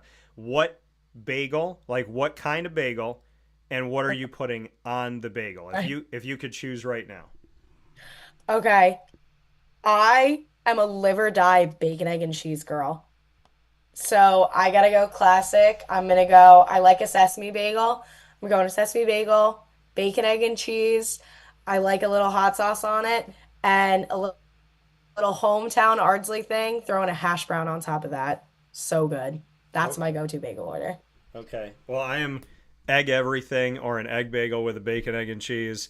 And I do not get cream cheese anywhere on the planet except for the New York City area. I will get that like whipped cream cheese. I get the cinnamon raisin, the cinnamon walnut Oh yeah. raisin cream cheese or walnut raisin cream cheese. It's the only place you'll see me ever get that. So, and also, they don't really have egg bagels in upstate New York. You feel like you have to go downstate for them. So, They actually do. I mean, at where? the Hungry Bearcat Okay. on campus, they Okay. do have egg bagels. And you know why they do it? The So, and honey. their cheese is okay. Yeah, well, what I was going to say to you is you know why they have them on campus at Binghamton? Because you have so many New York City area people there that I feel like there would be a Exactly. riot if you didn't have egg bagels on Oh, campus. 100%. I'm surprised they don't have locks or Taylor ham up here either. That's more of a Jersey thing, but I mean, they definitely got it going on. So, New York Yankee, New York Met, who are you? I am a New York Met. I'm a proud New York Met fan. There are a few of us, but we're gritty. So you gotta have a little bit of this goes back to the failure conversation. You gotta learn how to fail to be a Mets fan. Are you, do you believe in Juan Soto? I guess is my question. I'm gonna ride for my team, and I'm gonna say, yeah, I believe in Juan Soto. Okay. $765 million. Not coming out of my pocket, but I mean, he's a great player. He's a great outfielder. Um, and obviously, it adds on to that Yankees Mets rivalry, which I live for. I've got so many Yankees fans around me on my team. So it contributes to that. It's fun. Um, but yeah, As a Mets fan, who do you dislike more? The Yankees, the Phillies, or the Braves? it's got to be the Phillies. I mean, again, I've got so many Phillies fans, but it's so it's definitely more satisfying when you beat the Phillies than it is. I mean, obviously it's satisfying when you beat the Yankees, but it's so satisfying when you beat the Phillies. I mean, same NL East, that kind of thing. Braves have kind of fallen off a little bit, but Phillies have always consistently been very good, always give good competition. So it's definitely more satisfying when you beat them. Okay, I like it. Favorite thing to do when you go back home, like favorite thing to look forward to. And secondly to this, there are two positives. Favorite thing to do, like if you went back home right now today, what are you doing? And then favorite childhood memory at home. Well, the first thing, other than probably grabbing a bacon, egg, and cheese, because those just don't compare to up here, I would say probably just hanging out with my mom. I could just sit in a room with my mom all day. Love to, don't have to be doing anything, but just something with my mom. And then my favorite childhood memory, I would have to say, is me and my siblings, just kind of biking to the local field. I've got three siblings. I've got my older sister Lauren. I've got my brother Mikey, who's a freshman in college, just finished his freshman year of college, and my youngest brother Ryan, who's a freshman in high school, about to finish that year as well. Um, so just playing kind of wiffle ball in the backyard all day. Mom kind of locking us out of the house, saying you're not coming inside. It's too nice out. But just those memories of growing up with my siblings and wiffle ball games, that kind of thing. But yeah. One word each to describe your sister and your two brothers. So give them each one word to describe them. Okay. Um, Lauren, I would say strong. She's very she's very much like my dad. Um, very emotionally tough, that kind of thing. But she's very like will rally behind you, very supportive, that kind of thing. Somebody really great to have in your corner. My brother Mikey, I'm gonna say I'm gonna say twin because me and Mikey are the most alike. We're middle children. Um, I find myself talking. Obviously I talk to all three of them, but I find myself talking to Mikey just a little bit more. Um, because we just have very similar interests, very similar things. And Ryan, I would definitely say, he's very, I would say kind in that sense. Like he's just a good kid. Like being the youngest, he got picked on the most. You got to have a little bit of thick skin, but he's always there. He's a great guy. Because he's so much younger, my teammates actually make the running joke that he doesn't necessarily exist. He's been in high school for the majority of the season. But he's a sweetheart when he comes out, just such a hard worker. But yeah. What I like is the more I've asked you about home and the more I've asked you about like being around your family and being at home and what you eat there, the accent's coming out more. I'm hearing the accent more as we go on here. I'm hearing the difference between very and the very and very. So I'm definitely hearing it come out. So let's play some rapid fire. You've been great about answering my questions. We're going to go back and forth. We can ask each other anything in the world, any topic. We'll go one for one. You get the first question. What do you got? All right.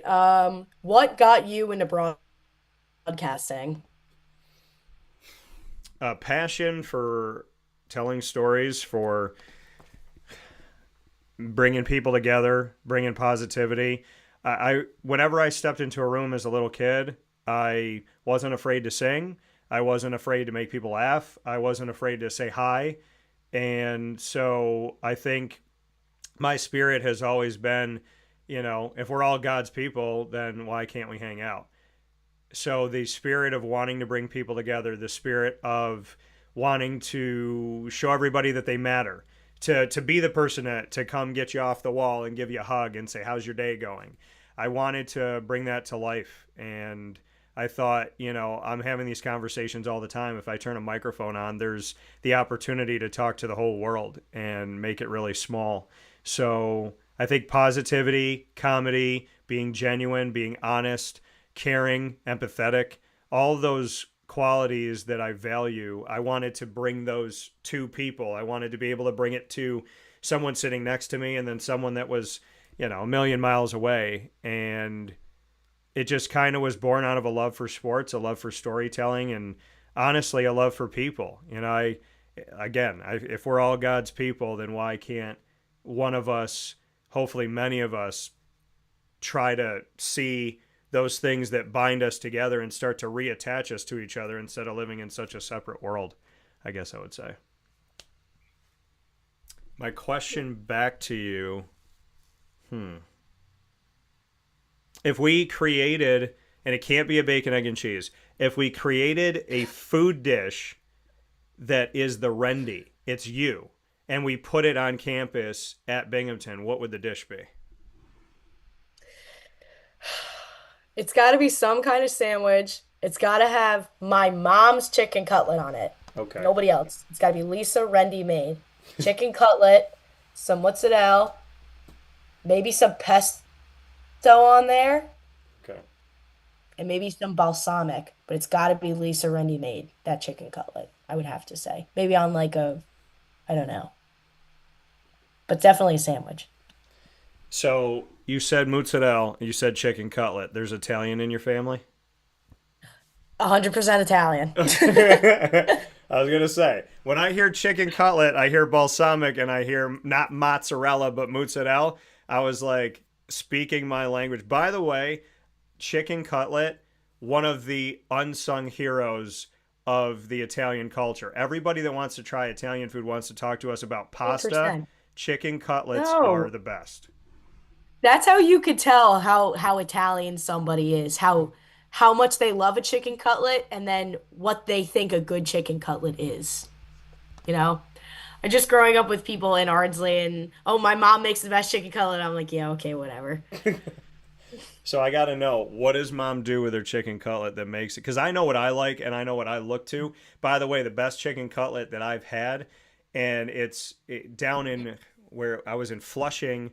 Was it in Flushing, New York? So I was in Flushing, and it's extended family, and Angela's chicken cutlet. She put out, like, and when you have dinner in an Italian house, it's not like, hey, this is what we're having. It's like, here's the Thanksgiving meal that we're having on a Tuesday. Trays. Oh, yeah. And so she put all these trays out. I'm telling you, to this day, she had like 10 different things out. I don't know what 7 of them were, because she put the chicken cutlet right in front of me. And I told her, I said, number 1, God bless you. Number 1, thank you. Or number 2, thank you. Number 3, if anybody wants a chicken cutlet, get it now, because if this is in front of me for this dinner, I'm eating 8 out of the 14 that are here. So what is a good chicken cutlet in your opinion? Because I go to Angela and I mean, I'm not worthy to be in that room, but she lets me be in the room with that chicken cutlet. So what's yours?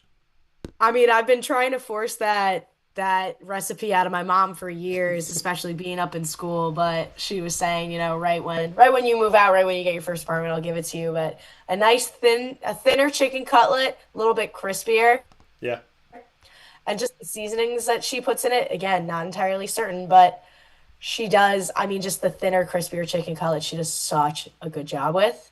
And then turns them into chicken parm. We put them on our bacon, egg, and cheeses. They're so oh my God, they're so amazing. Lisa Rende, I know this is the first time that you've heard my voice, but I go to New York City multiple times a year. When I cover New York Comic Con in October, if there is a way to get me one of your chicken cutlets, I will do whatever it takes. So Lisa, if you're watching and listening, I am already requesting a chicken cutlet. I like mine to have a little pepper on them. I like that. She definitely is. She's definitely listening. I'm sure I'll get a text from her in the next couple of minutes about it, but we'll find a way to get one to you. Yeah, we need to make it happen. So your next question for me, Sarah. My next question to you is, I want to ask you something about sports. Okay. What is your connection to sports? What did you play? What is there more of a familial connection? Did it go into college? That kind of thing. So I'm a basketball player and always been pretty much. I was handed a basketball at like I think at like 3 years old in the little pool. They gave me like the hoop and the blow up basketball, and then around seven, no, I was at seven. I started playing organized basketball, and I just followed it through. I'm 5'8". I'm not 6 foot anything. So I wanted to play D1 as I got older. I'm like, okay, just do what you can. And I'm a 3-point shooter. I'm a guy who, if I go to the charity stripe and I go 8 out of 10, I'm pissed. So I should be going 10 of 10, 9 of 10. I don't even like going 9 of 10. So I would consider myself a good shooter. I consider myself, when I get going and I get in my groove, I'm a dangerous shooter. And I do have in my studio over my shoulder one of my trophies that's along this line here was my Mhm. championship trophy and when I got MVP of the playoffs in our summer league. But I will say basketball, always the sport, still play it to this day. I go and I shoot, shut my brain off. And I've been telling people, like, if you give me 5 chances at a half court shot, I believe I'll make 1 out of 5. And I just played on an outdoor court down in Florida, never been there before. And I'm on the court. First 4 shots I take, 3 of them look like they're going in. One of them maybe was a little bit off. The Mhm. fifth one I took, up in the air, it drops down into the net. And I looked at the guy. He had never watched me play before. And I said, "What'd I tell you? I need 5." So I definitely I love basketball, and God gave me the talent to shoot, and then I put the work in of like how far strengthening my body. And I will also credit basketball that to this day, my body, my legs, my arms, like the stone pieces of my body have come from the fact that a lot of my muscle just came from basketball. Mhm. So I'll give it to my passion for basketball. Mhm. My question back to you. If you could take over my show tomorrow morning and it's Wake Up Call with Sarah Rende, who are the 3 people that are going to be your guests on the show and why? I'm gonna have to go with Jocelyn Allo. She is major softball player in the game. I mean, while not necessarily a pioneer, she did bring a lot of recent media attention. Just the strides that she's made, especially in contributing to Oklahoma and her contribution to the 3 national championships that they just won. Um, I mean, she would be really great to talk to through her process. I would have to say my older sister, Lauren, she's definitely got some stories in her pocket. Just talking about her college experience, working through COVID, that kind of thing. Um, and then my third, it could be anybody in the world, Anybody? anybody. Yep. I would love to just talk to Francisco Lindor. He is so cool Okay. and big Mets fan. Would love to talk to him. Okay. Francisco Lindor. Fine. Maybe if we get Lisa's cutlets out there to more people, we'll get Lindor as well. So, Hey, fine. anything's possible these days. Hey, anything. When I was growing up as a kid, you had to write a letter and hope that you sent it to the right address. Now you can just DM somebody.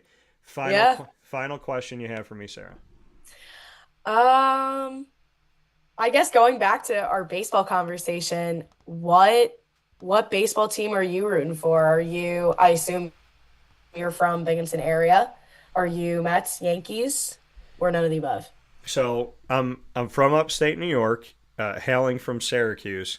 You would think that I would be a Met or a Yankee. I am actually, because I wanted my own team, I am a Diamondback. So Interesting. I know that face is the face I always get. I wanted my own team and I don't like bandwagons. So I became a Diamondback fan when they were created. And they were the first team that I've seen in my life win anything. They won the World Series in 2001. And I watched with my dad, who is a Yankee fan. And so that was a really awesome moment. And then my dad and I brought each other to the 2023 World Series.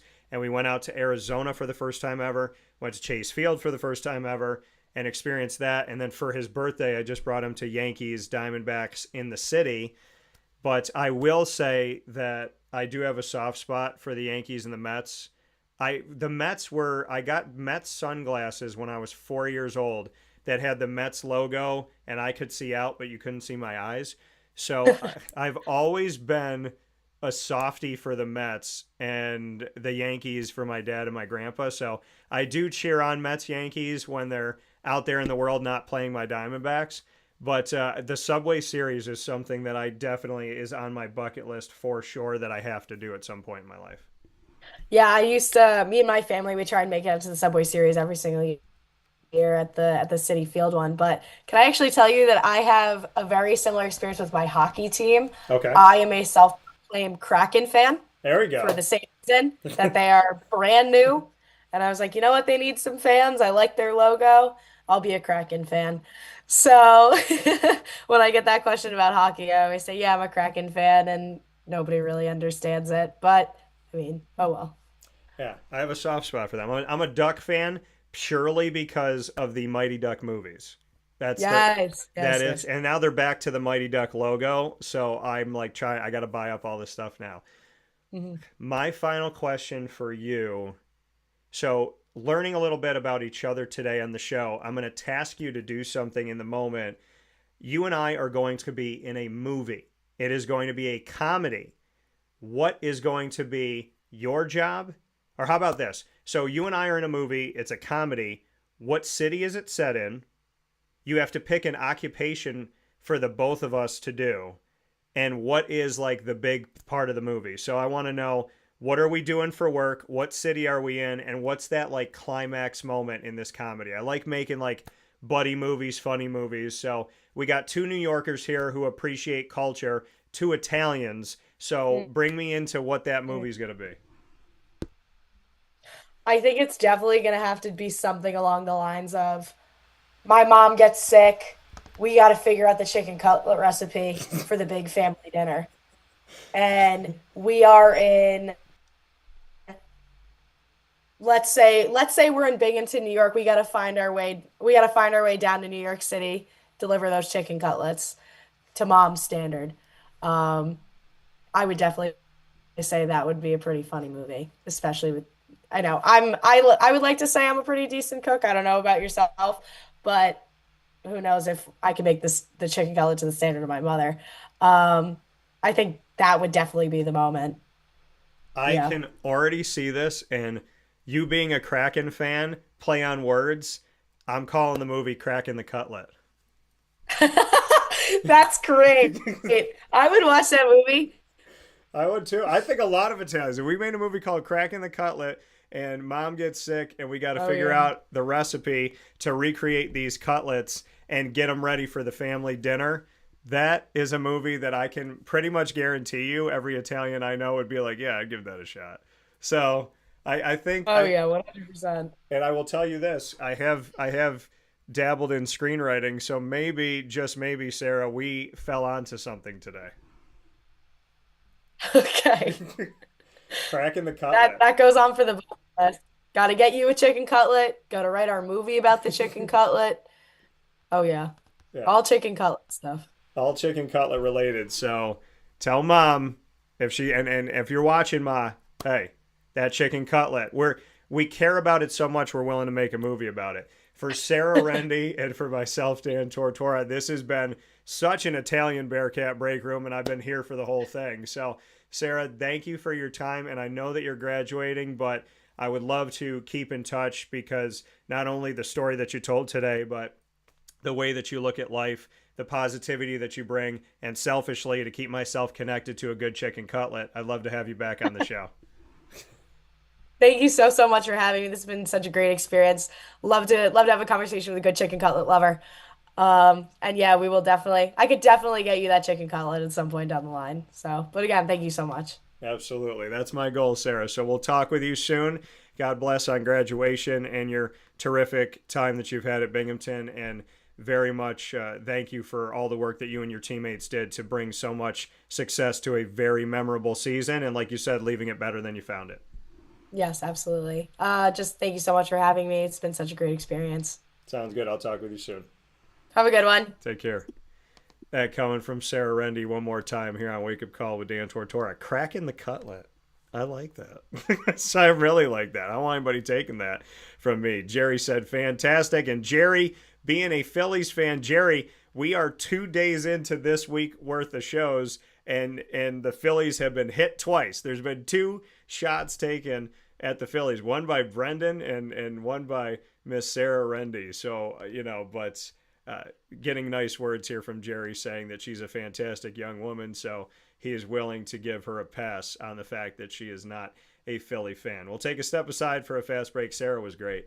And when we come back, we'll round out the show. We've been talking about food. It's only fair that we talk about Italian food and end with a segment brought to you by an Italian restaurant.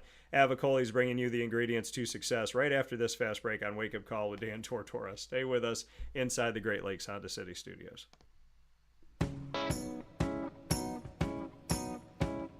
In these unique times, there are those in our community that give us a sense of normalcy and positivity. Pizza Man on 50 Oswego Street in Baldwinsville has been here for you for over 35 years and is here now. Call 315-638-1234 or order online at pizzamanbville.com to bring those familiar tastes into your home. And remember to come see our monthly on-site broadcasts centered around the community and our Baldwinsville Bees. Pizza Man in Baldwinsville. Any way you slice it, they are always here for you.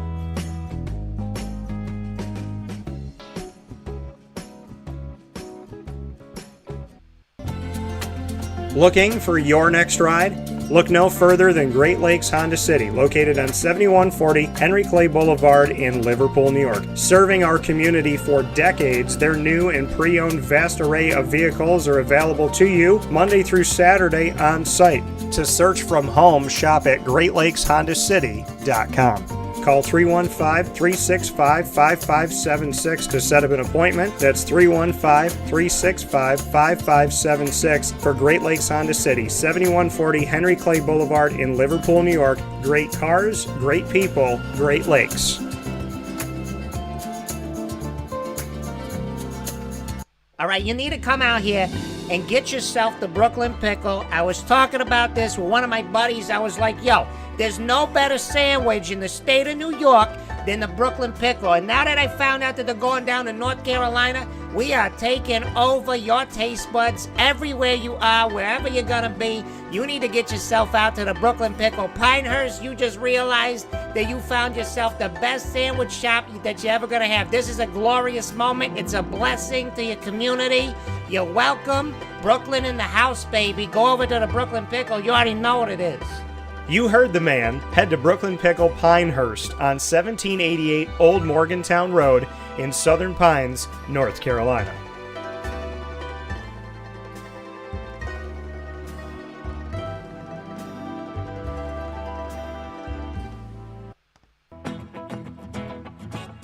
Hi, this is Amy from Mother's Cupboard, home of the whole frittata. We are open daily 6 a.m. to 1:30 p.m. For takeout orders, call 315-432-0942 and tune in to Wake Up Call with Dan Tortora for our monthly food challenge and try our Wake Up Call signature menu item available 7 days a week.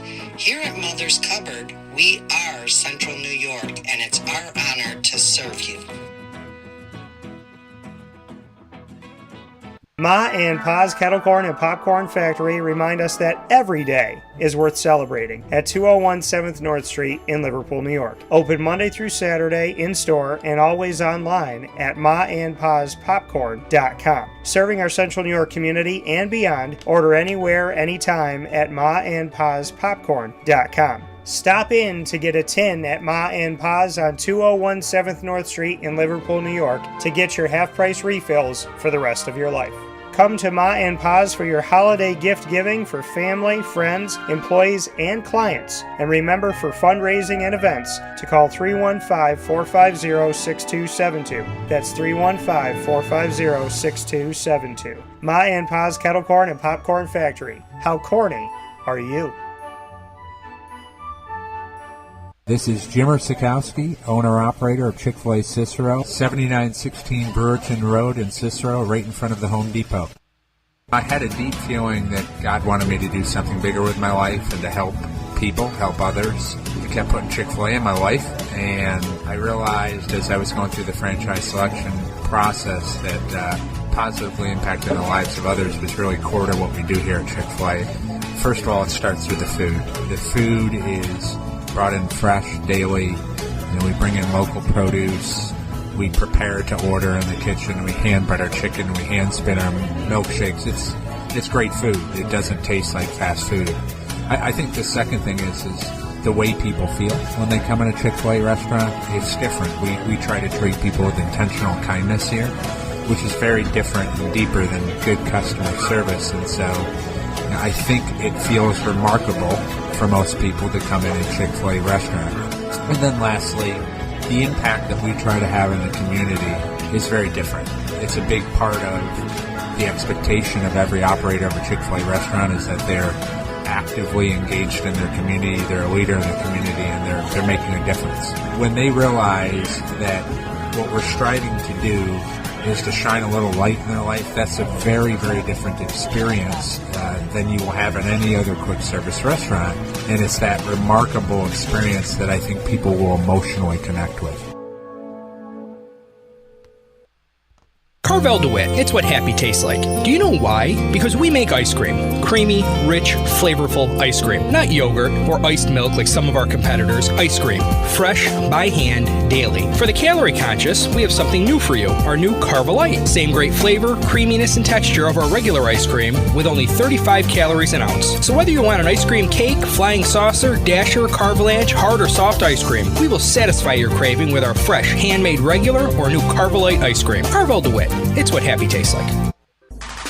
The Wildcat Sports Pub in Camillus, New York is located on 3680 Milton Avenue in the Home Depot Plaza. It is your family-friendly sports bar and restaurant. Folks, some sports bars aren't family-friendly. Some family-friendly restaurants are not sports bars. The Wildcat Sports Pub in Camillus, New York is proud to be both. It is that marriage that you've been looking for years. The Wildcat Sports Pub is your home base for your sports bar and restaurant needs, games for the kids, indoor and outdoor activities, and enough things on the menu to come back every single week and get to try something new. They're open Sundays from noon to 8 p.m., Monday through Wednesday, 11 a.m. to 11 p.m., and Thursday through Saturday from 11 a.m. to midnight. For reservations and party information, call 315-487-2222 for the Wildcat family-friendly sports pub and restaurant.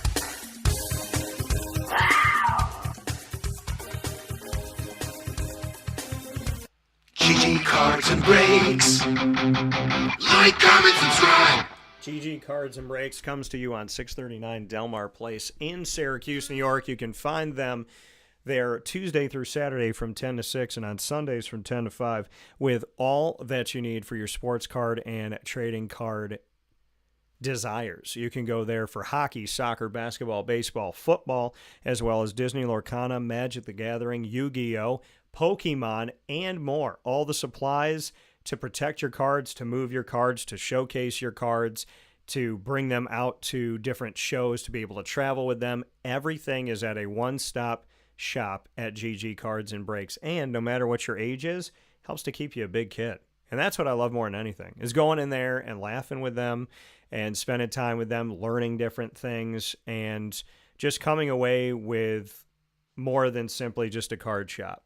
You might go in there to grab a card, you might go in there to get a gift, but you'll leave with people that truly care, value the community, have great senses of humor, and are just really wonderful people. So GG Cards and Breaks, beyond a card shop to me, and a place that I'm always happy to go to. any day of the week, Tuesday through Saturday from 10 to 6, and Sundays from 10 to 5. Remember that they are closed on Monday on 639 Delmar Place in Syracuse, New York. We'll see you over there. And remember to always stay a big kid as well. With that being said, here on Wake Up Call with Dan Tortora, where sports meets life, you could see that my shirt today says team. And today's topic in the ingredients to success is exactly that. Being a part of a team. Working as a team is today's topic. How important this is. Now, I'm not just talking about the team aspect of being on a physical team. I'm talking about working as a team in your community. I'm talking about working as a team in your home, working as a team in society, as a country. Think about what life would be like if we worked with our neighbors toward common goals. Think about what life would be like if we worked with our community in general, like our town, our city, if our state worked together, if our country worked together. See, being a part of a team is the only way that we should be looking to live our lives, because life is better when you're together. We were meant to be social creatures. God did not create human beings to be isolated. We've never been meant to be isolated. And in the life that we live, where we talk about, oh, you know, it's about me, and it's about what I need, and it's about what I want, and we start getting me centric. I'm not saying you don't take care of your wants and your needs, and I'm not saying you're not responsible for yourself. What I'm saying is life is a heck of a lot better when we're together. And when we're not together, look at what society looks like. I mean, simply take a look at America over the last few years. A disjointed, disbanded America looks pretty crappy. The division that we have looks pretty sad. And I can only imagine what another country sees when they look at us. When they see that we're willing to fight with each other over anything and everything. If you don't agree with me, I don't like you. If you don't agree with me, you can't be my friend. If you don't agree with me, you're not going to be welcome at my table. We can't sit together. We can't talk with each other. We've become a society that if you don't have the same beliefs that I have, heck, if you have 9 out of 10 beliefs I have, but you don't have 10 out of 10, we can't be friends. You got to believe everything I believe, follow everything I follow, and do everything I do. Well, who made us all? If we're all kings and queens, then who's the real king and who's the real queen? That's a question that I ask myself a lot. If everybody thinks they're right, who's right? That's why I follow God. Because I'm not looking to be right. I'm looking to follow who is always right. When you work as a team and you work together, you have to have a common goal. You have to be willing to understand that when you're being a team, somebody's got to play a role that's going to be different than somebody else's role, right? Not everybody can be the wheel. Not everybody can be the engine. Not everybody can be the steering wheel. Not everybody can be the transmission. Not everybody can be the windshield. Working as a team means that you have to come together to be each part of the car, to be each piece that keeps us going. And we've forgotten to work as a team because we're all looking to take care of ourselves. Right? Everybody wants to be the point guard because the point guard gets the ball first. But you can't have 5 point guards on the team. You can have a point guard, a shooting guard, small forward, power forward, and a center. Sometimes you might have 2 centers out there. Sometimes you might have 2 shooting guards out there. But the reality of it all is only one person can have the ball at a time. And you can't be on a team successful if everyone's trying to dribble the ball, right? We're trying to take the ball from each other. You can't be on a team where everyone's trying to steal the ball from their own teammates, because then what's the point of playing against anybody? So what are the ingredients to success of being a team? Well, first and foremost, you have to know that a team is made up of the sum of its parts, and you're only as good as your weakest link. That's why it's important who you surround yourselves with, right? When you're putting a team together, and I'm a general manager, and I go back to the conversation with Dave Paziak and bookend the beginning of the show to where we are right now in the show, it's important for us to think about all of that, right? To put all of that together. When you're putting a team together, you have to be really smart about the pieces that you're putting on your team. Yeah, this person might be really talented, but could they be a virus to the team? That's important to look at. It's the same thing when you're putting your friends together. It's the same thing when you choose the family members that you're around. Who are you putting on your team, essentially? When I tell you that I have brothers, I have assembled friends. God has blessed me with people in my life. I have chosen who my friends are. I've chosen them. They've chosen me. But then a step above those friends is my brother group, which is a lot tinier. Those are the people that I consider beyond a friend, family. Those brothers and sisters hold a special place in my heart. And sometimes I made the wrong decision. And I went from someone being a stranger to an acquaintance to a friend to a brother to not even part of my life. Who you choose is really, really important on who you have on your team. Because your team in life is far more important than the team that you're ever going to see play on a basketball court. Right? I'm not saying that those teams aren't important, and I'm not saying that your teammates in life are not. I'm saying a teammate in life goes far beyond wins and losses that show up on a stat sheet. A team in life is going to help you in the moments that could be live or die, could be make or break. Big decision moments, big forks in the road. So if you love your teammates on the court, on the field, in the pool, on the track, imagine how much you got to be smart and love the right ones in life. Because we're going to have moments of strife. We're going to struggle. So that teammate group that you put together is incredibly important to whether or not those moments of struggle are moments that you're surrounded by people that are going to help to get you through it. Some of us put our teams together because this person's good looking and that person's famous and that person's got a lot of money. But is that really a good team? Could be, because maybe they're all good people. But what's your focus on? See, my focus in assembling a team, I don't care how much money you have. I don't care what your family name is. I don't care how much notoriety you have. What I care about is your character. What did Martin Luther King say? That he hopes that one day people were not judged on the color of their skin, but on the content of their character. The content of your character, who you choose to be. Your skin is your skin. That's the skin you were born in. Your height is your height. There's certain things that are predetermined, right? God knows how tall you're going to be. God knows what color you're going to be. Your nationality. Those are all things that are you. That's who you are.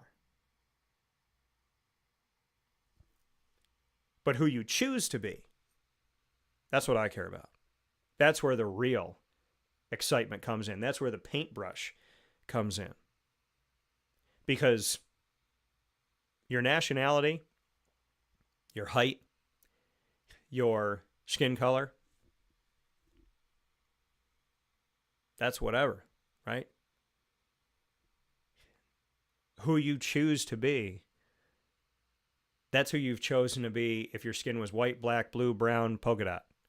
Who you choose to be is who you choose to be no matter what your nationality is. Italian, English, Spanish, Mexican, Irish, Portuguese, German, Turkish, so on and so forth. Your height, who you are, isn't determined by if you're 4'9", 5'8", or 7'2". Because the content of your character, that's you on your inside. That's your soul speak.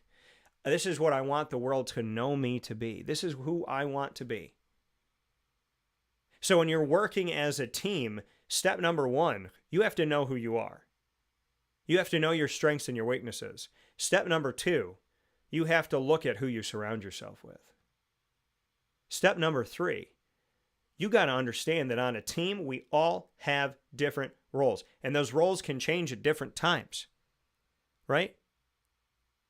You could meet the love of your life, and you meet her at a time where she's going through a struggle. So she's leaning on you. It don't mean that you're a pushover and you're a doormat. It just means that in this moment of her life, she's leaning on you a little bit more. She's crying on your shoulder a little bit more. But 3-4 years from now, you might be crying on her shoulder. You might need her help. You might go through a tough time. So you got to choose your teammates wisely, because teammates have to understand that you take on different roles at different times. It doesn't mean you're not both strong, but one of you might have to show that strength in a different way than you did a couple years ago. A team has to be able to ad-lib. You want to surround yourself with teammates, and you have to be a teammate that understands that life does not go the way you want it to go 100% of the time at any point in time. Things may work out. And I'm grateful to God for the many, many things that have worked out over time. And I feel very blessed that the majority of things have always worked out. And the things that haven't worked out that I wanted to work out, he was right and I was wrong. If he had listened to me within the last couple months about something I wanted to work that didn't work, I would have been in hell. I would have been fighting to stay happy every single day. I would have put together the wrong team. So when God closes a door, they say, if God closes a door, no man can open it. If God opens a door, no man can close it. So you have to look for the doors that God opens, not the ones that you're trying to break open. Putting your team together, knowing that you'll have different roles at different times, patience, and understanding that you're not always right. The point guard of the team, and you might make the right decision for 5 games straight, and then you make a bad pass at the end of the game that costs your team. You have to be willing to take on yourself that you made a bad pass and not turn around to your teammate and say, you should have been there, you should have done this, you should have done that. Yeah, there's times where your teammates goof up, but there's times where you goof up. Working as a team, you got to have thick skin. Not everybody's going to agree with you every single day. If I've learned anything about the team that God has helped me to assemble, we don't always agree with each other. We don't always have the same point of view. We don't always have the same political beliefs or religious beliefs or this, that, and whatever. But what we have at our core is that the content of our character is good. They are good people. And we can disagree and love each other through it. So I don't care if you're starting a business, if you're starting a family, if you're choosing who to sit with at lunch. Every decision you make in life has to do with building a team, building something special. And it would behoove you to understand that you want to surround yourself with people that might be smarter than you, stronger than you. And it doesn't mean you won't get there. It means you want to surround yourself with people that will challenge you to be the best version of yourself. I don't want to go on a team that has a bunch of people that aren't working hard. I want to be a part of a team where someone's going to challenge me. I get up at 8 a.m., they get up at 6 a.m. I run 6 miles, they run 10 miles. I sing every other day, they sing every day. I do my research, they do more research. I want to be surrounded by that. Somebody who's going to make me better. I don't want to be surrounded by someone that tells me, oh, no, stay where you're at. Don't try. I don't want to be in a marriage with someone that sits on the couch and doesn't try. I'm not saying don't sit on the couch and relax, but I'm using that figuratively and literally in some senses. I don't want to be with someone who doesn't push themselves. I don't want to be surrounded by friends that don't push themselves. I don't want to be surrounded by family members that are like, if you do okay most of the time, then that's fine. When somebody says be good most of the time, as long as you're good most of the time, as long as you're kind most of the time, like try, but don't try every time. Do good, but don't do good always. Like you can do a little bit of bad. I don't want to do any bad. I don't think God's ever going to say to me, well, Dan, you're going to make it to heaven today because you tried sometimes and because you believed in doing good sometimes. I don't think that's how you get to heaven. I think you get to heaven by looking up at God and saying, I'm a sinner. I made mistakes. I'm not perfect. But every time I sinned, I understood it. I asked for forgiveness and I tried harder. I did better. When I tried to break those bad habits, I broke those bad habits. I pushed towards something good. I want to be around people that are always striving to be the best version of themselves, and I want to be the best version of myself. So when you're putting a team together and you're working as that team, understand you will hit bumps in the road. You will have strife. You might be surrounded by the best people in the world. And let's say you got a friend that's agreed with you 99.9% of the time. But today they don't. How are you going to work through that? You know, what did Sarah Rende say on the show today? It's about how you work through the tough times. She didn't want a leader that has never had anything negative happen. She didn't want a leader that said, oh, life's just been easy for me. She wants a leader who has been challenged, a leader who has been through it, through the mud, through the dirt, that has figured out a way to get past all the pain. Someone who has fought through the trenches to get to the other side. That's the leader she wants. And you know what? That's the only leader I want too. The leadership that I want to be surrounded by, and the leader that I want to be, is a leader who knows how to respond to getting punched in the face, spit on, tripped. Not somebody who goes, oh, life's just easy. I've never dealt with a rainy day in my life, never had mud on my shoes. No, I want a leader who's had mud on their shoes so many times that they don't even scoff at it anymore. Not saying I want someone to go through hell. I want someone who has gone through it, made it through it, and if they had to do it again, they are better prepared, stronger, and they're going to do it. I tell people all the time, when people used to throw me in the fire, I used to get sad, depressed, scared. You throw me in the fire now? I hope you're not there when I come out. Because getting thrown in the fire only makes me bigger, stronger, faster, closer to God. The place that I feared the most is now a place that I literally look at going to refuel. I might throw myself in the fire just for the heck of it, because I want to get stronger in my faith. I want to be closer to God. I want to lean more on Him. That's not saying that I want bad. It's saying that I'm not going to shy away from the fact that sometimes life throws you things you don't want, and you got to navigate. Be a good person. Surround yourself with good people. And challenge yourself every day. Make sure that your team in life is a team that you think can get you to heaven and you can get them to heaven. Not a team who's just going to have a really heck of a story to tell on earth. Have a team that's going to have a beautiful story to share in heaven together. With that being said, these are the ingredients to success. Proudly presented by Avicolli, 7839 Oswego Road in Liverpool, New York, the corner of Route 57 and Wetzel Road. You can stand at that corner and look from Avicolli's to Liverpool High School. That's how close they are. And we have our Liverpool events every single month at Avicolli's exclusively with student athletes, coaches, and administration. We were just there with the softball team, and we look forward to seeing you at Avicolli's very soon. And we hope you go there for lunch, dinner, and drinks any day of the week. As always, drink responsibly and only drink if you're of age. And make sure you go to myavicollis.com to order online. And if you have a graduation party coming up, make sure you go to myavicollis.com to see all of the different graduation catering opportunities that they have for you. You can also see them on our social media. I'll share them again. And you can call at 315-622-5100 for graduation ideas and opportunities. That's 315-622-5100 to find out how Avicolli's can cater your event today, including all of our beautiful, wonderful graduates that we love so dearly. With that being said, I want to thank you for tuning in inside the Great Lakes Honda City Studios on youtube.com and facebook.com, both /wakeupcalldt, and on wakeupcalldt.podbean.com, Monday through Friday from 9 a.m. to 11 a.m. Eastern Time.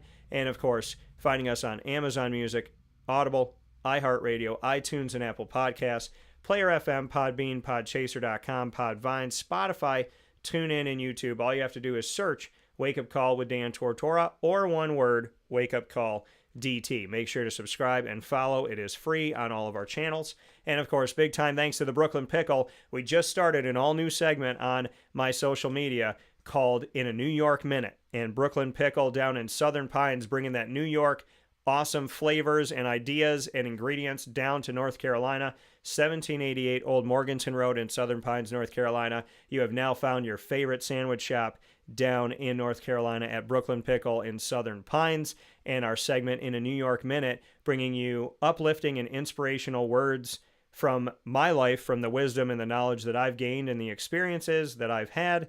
That In a New York Minute segment, proudly presented by Brooklyn Pickle in Southern Pines, North Carolina. Go and see them today. And a big time thanks to our team of partners in Central and Upstate New York, Great Lakes Honda City, Carvel DeWitt, the Wildcat Sports Pub, GG Cards and Breaks, Ma and Pa's, the snack capital of the world, Avicolli, Servomation, Chick-fil-A Cicero, Mother's Cupboard, Pizza Man, Canine Camp Dog Daycare, Brian's Landing, and we are the exclusive multimedia marketing partner of your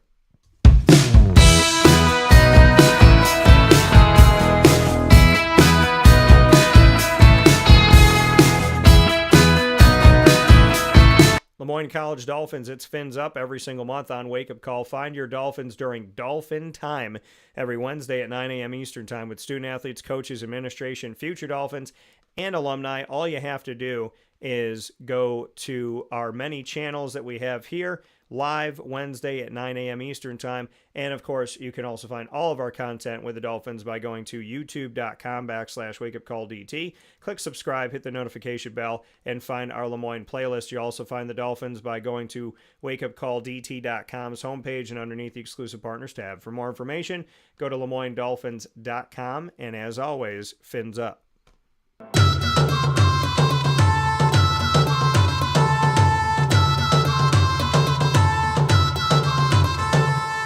The Bryan and Stratton College Bobcats of Syracuse are exclusive multimedia marketing partners with Wake Up Call with Dan Tortora. Find the Bobcat Buzz with student athletes, coaches, administration, and alumni every single month. And you can find all of our content by going to youtube.com/wakeupcalldt. Click subscribe, hit the notification bell, and find our BSC Syracuse playlist. You also find the Bobcats by going to wakeupcalldt.com's homepage and underneath the exclusive partners tab. For more information, go to syracuse.bscbobcats.com and go Bobcats.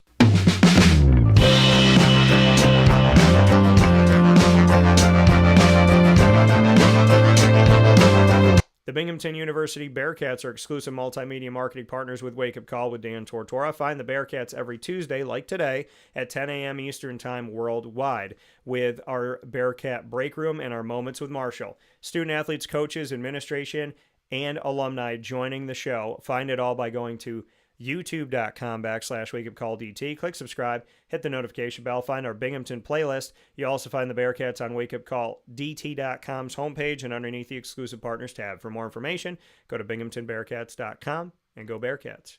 With that being said, on the show, I'd love to thank once again Dave Paziak for joining us for NBA Talk. I want to thank Sarah Rende for an amazing conversation that ended with creating a movie idea called Cracking the Cutlet, and talking Binghamton softball with the Binghamton Softball Now alum coming off of a fantastic exclamation point to her career. So thanks to Sarah Rende, and thanks to Avicolli's for the ingredients to success. Today's topic, working as a team.